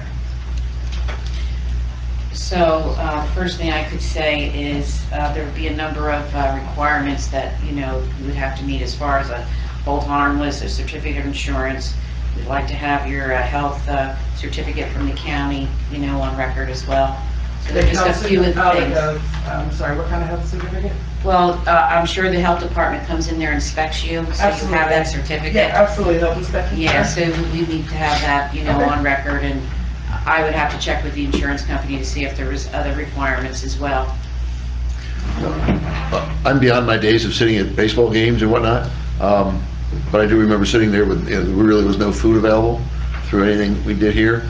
I'm not so sure I like the idea of you guys going into the pool, because we do have our own concession stand, so I don't know how anybody else feels about that. Yeah, I think the pool is off limits. That's fair. So, Football games, and we do open a concession stand for that. You had a discussion with the LAA that night. I just got in on the tail end of that, so I really don't know how many other times they sell food or whatnot, but I certainly don't want to take away from our sports programs for our kids, but soccer games on a Saturday morning or whatever, there were many times that I sat there cold. So. Nice to have a nice hot caramel latte or a nice hot cocoa for the kids, and it comes right by the field, and you guys don't have to run. I don't get a sense of urgency yet. Maybe Beth could talk to you a little bit, and we could better define what's available and what's off limits. That's fair. You talk to Kenny. Yeah. See what, where they normally sell food. Yeah, again, we have a concession stand at football, they do. We don't want to bump heads, but by the same token, it's a pretty neat thing to be sitting at your kid, because a lot of people coming home from work, grabbing the kids, going to the games, you're not eating till 8, 9 o'clock at night. Been there, done that, don't miss it. Exactly, and then you either have to stop somewhere or you have to fix food, whereas, hey, right after practice, you've already got that Panera bag with dinner, and everybody goes right home. And I definitely, we're not looking to bump heads, we definitely would like to support and have some kind of partnership with you Okay. guys. Well, I think if you get together with Beth, let her lay some parameters, and maybe Mr. Woods or somebody else on the outside. We'll go from there. All right? Thank you very much. Appreciate it. Yes, sir.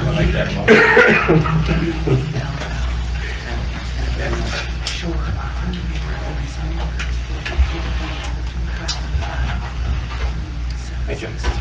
So, last fall, in Raleigh Court, I'm Ray Smith, I live Okay. in Raleigh Court. Okay. And my neighbor will be up in a minute. He's going to give you a petition. In the fall last year, probably in late November, early December, the trees were removed from our court. Correct. I think some of you are aware of that. None of us as neighbors were notified it was going to happen. I came home from vacation and the trunks were lying down. My question was, and I had called Councilman prior, my question was, why were the trees taken down?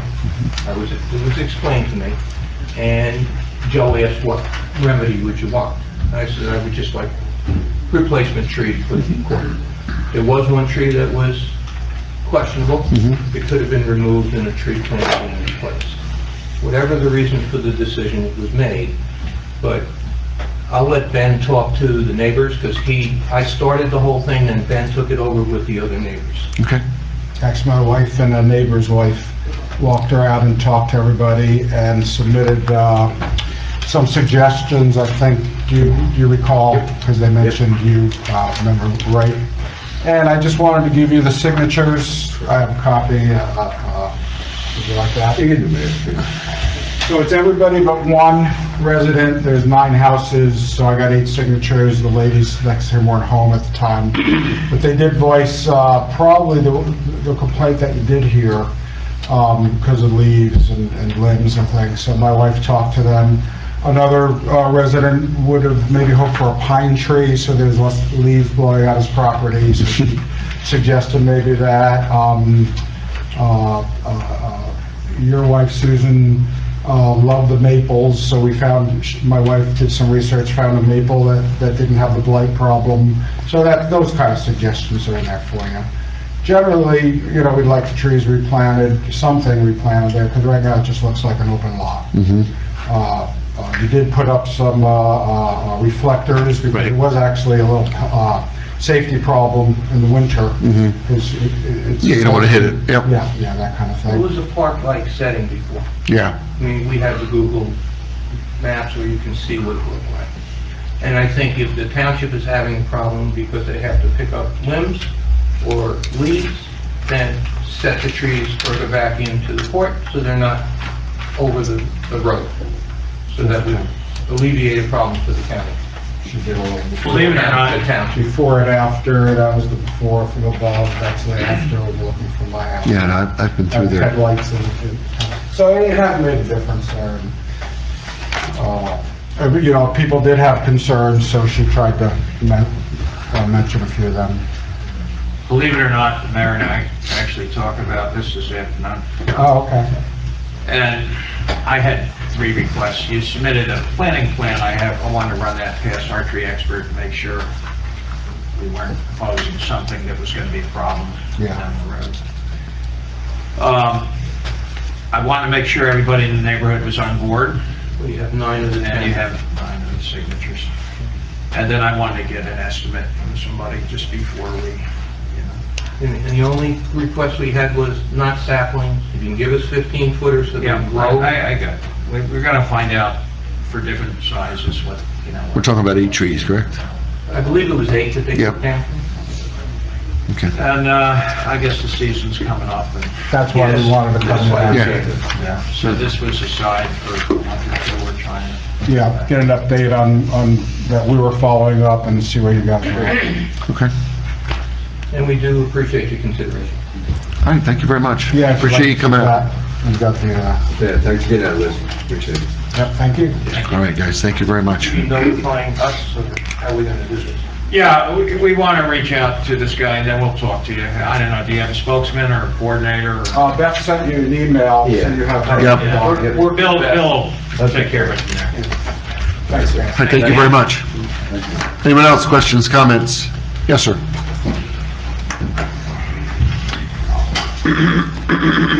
Ricardo, 674 Uniontown Road, Smallwood, Florida, as you guys know. Very good.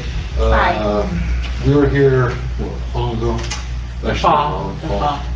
And, you had the questions about my neighbor's house and about. 672 Uniontown Road. And you guys said it would swing by and stuff like that. I was kind of wondering. All right, backing up, you know, we have our house on 674 Uniontown Road, and it's 6 acres of property, and it's surrounded by Bruce Weeks' house, which Yep. is 672. And, you know, the problem is it's accessing the other half of our property. On the other half of our property, there's a huge amount of debris. And what we're trying to do is gain access to the other half of our property so we can bring a dumpster in to remove the trash that's there. Right now, we've been walking up and down and around with the cliff with wheelbarrows and stuff because we can't get access through our property because of the roadway, which is essentially half of it's paved and then it's stop paved, but it's really owned by the township. The township owns the road. It's called on the surveys that we provided in the fall an unimproved roadway.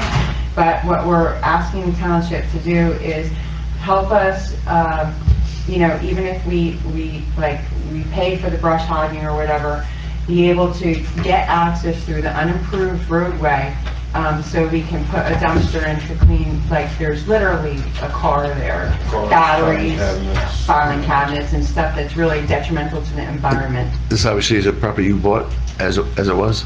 Yes. Okay.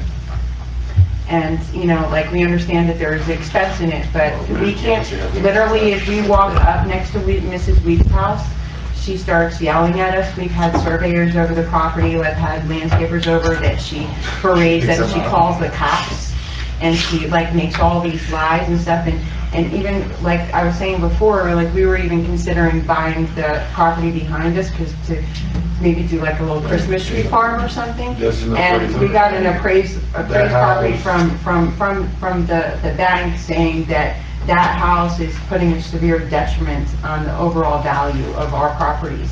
So therefore, they're degrading the values of the properties because it's really, she's got garbage spread out all over the place. I give you a copy of the appraisal, you know, so, I mean, it's not only like, I look out my window and I see falling trees and garbage all over the place, and I pay an exorbitant amount of money in taxes, you know, to live in, and you guys do a phenomenal job taking care of the road and stuff by me, but, you know, I feel like I shouldn't have to live around this.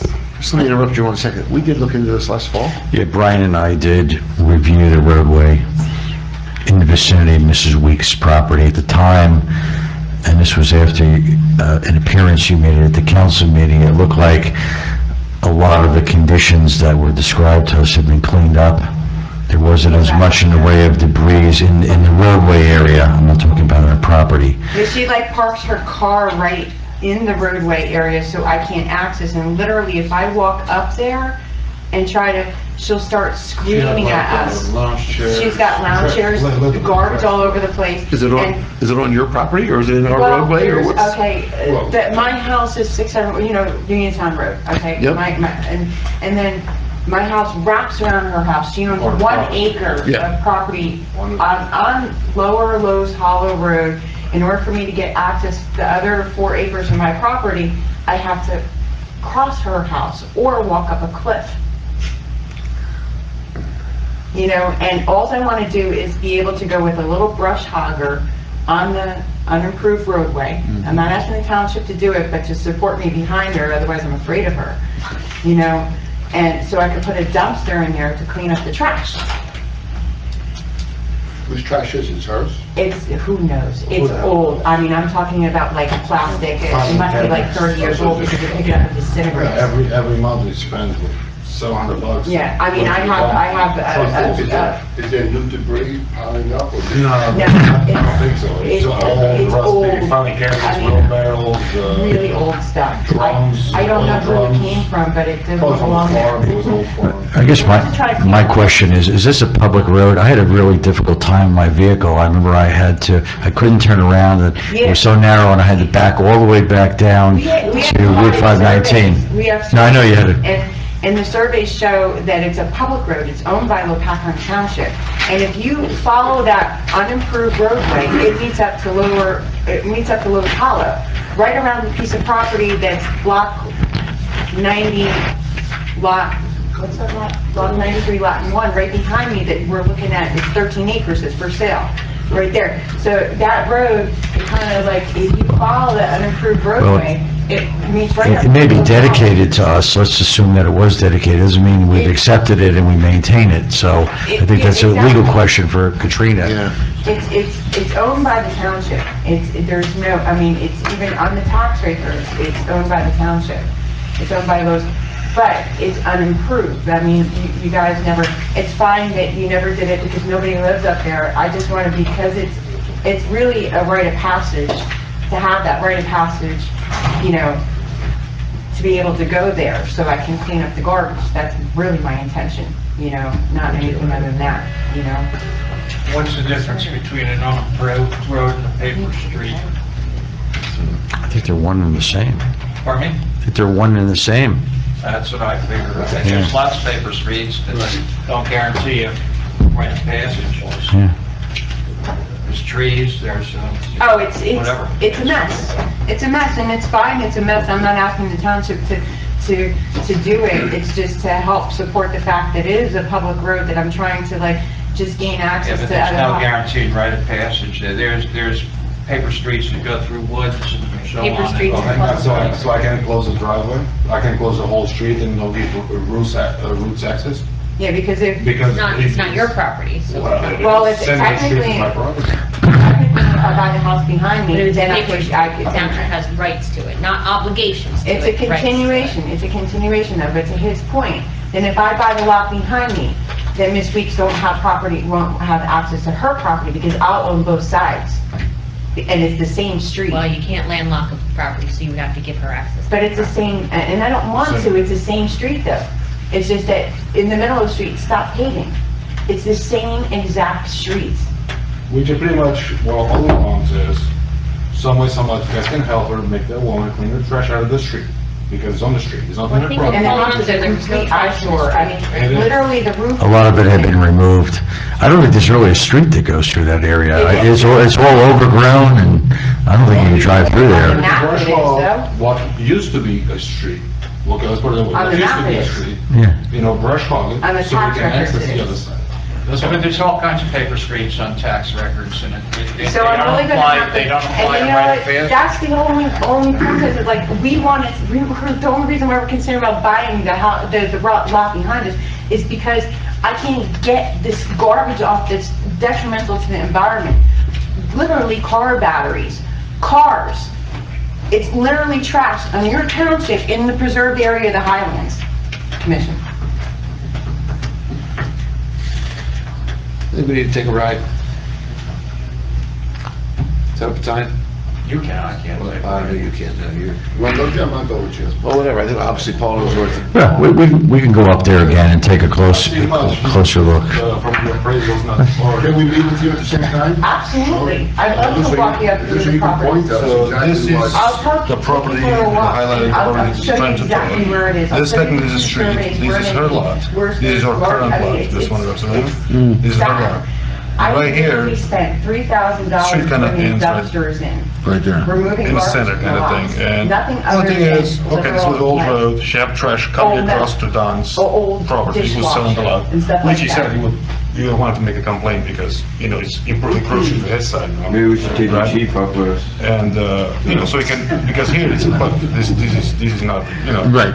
User friendly for that way. And you just, you know, have old cars there, batteries, filing cabinets, barrels.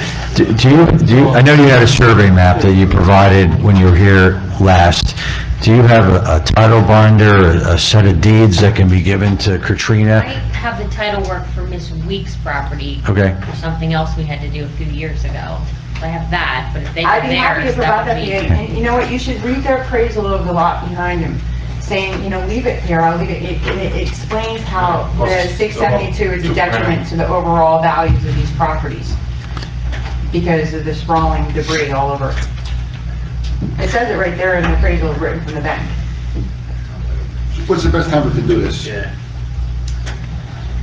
Saturday mornings? Whenever, you know what, I give my phone number, whenever you're free, I'll make myself available. And the house should be condemned. The house really should be condemned. I think someone from the Board of Health went up there and said they didn't agree with you. That's all we can do is report it to the Board of Health. Right, Brian? Somebody went up there? I'm sorry.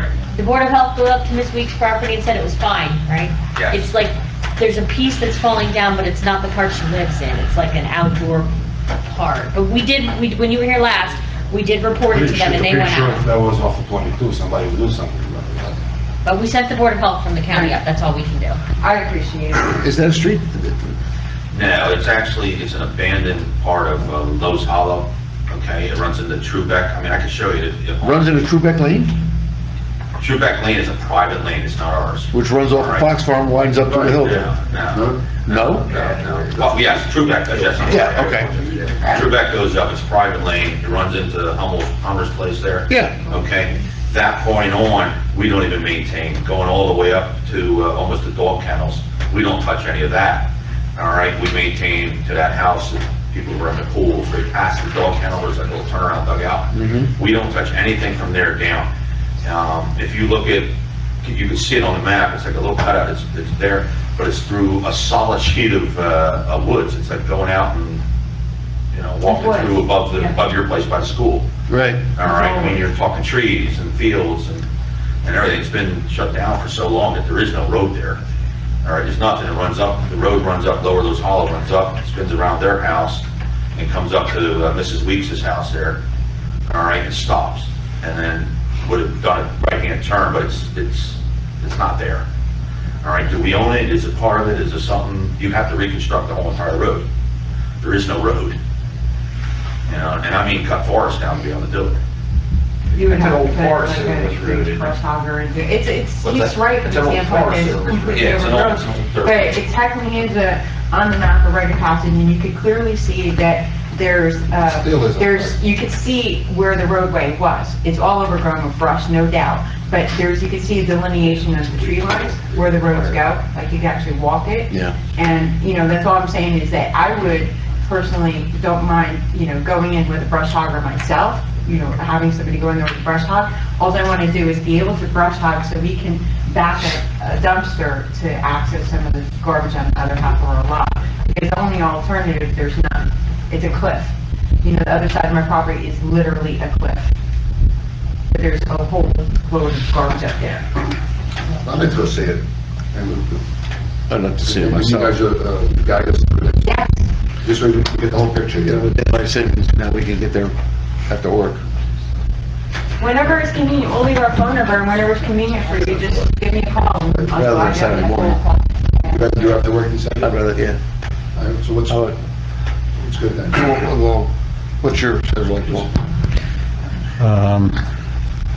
This week I'm jammed up, or next week I can do it. Yeah, he'll do it anymore this week. Let me send an email to you and Lou tomorrow, and I'll give you a time. All right. And Bill, okay. All right. So we'll contact us. I guess we'll contact you. Yeah, we'll leave our phone number. Yeah, I think we've been to set up the time. Thank you. All right. Okay. Thank you. All right. Folks, anyone else? Questions, comments? Seeing none, we do have a need to go back into executive session. So if you would clear out as quickly as possible, I'd appreciate it.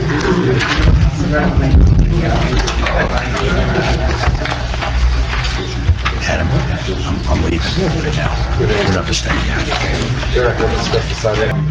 They said they didn't care. We know who it is. All right, I make a motion that we hire. Hold on a second, we need a motion to go into executive session. Motion. All in favor? Aye. Joe? Can I name his name? Mr. Yes. Yeah, I make a motion, we hire Mr. Eisenberg for appraisal services as discussed in closed session. At a cost of no more than $9,000. Right. Okay. Councilman Belcarro? Yes. Councilman Yes. Fidel? Councilman Wright? Yes. Council President Pryor? Yes. Mayor Yes. Court? Motion to hire, what's her name? We just say to extend the offer discussed in executive session. Kristen? There you go. Based on Katrina's recommendation. I will second the motion. Who made the motion? Oh, right, okay. Can't go wrong already. Councilman Belcarro? Yes. Councilman Polito? Yes. Councilman Wright? Yes. Council President Pryor? Yes. Mayor Kitchen? Yes.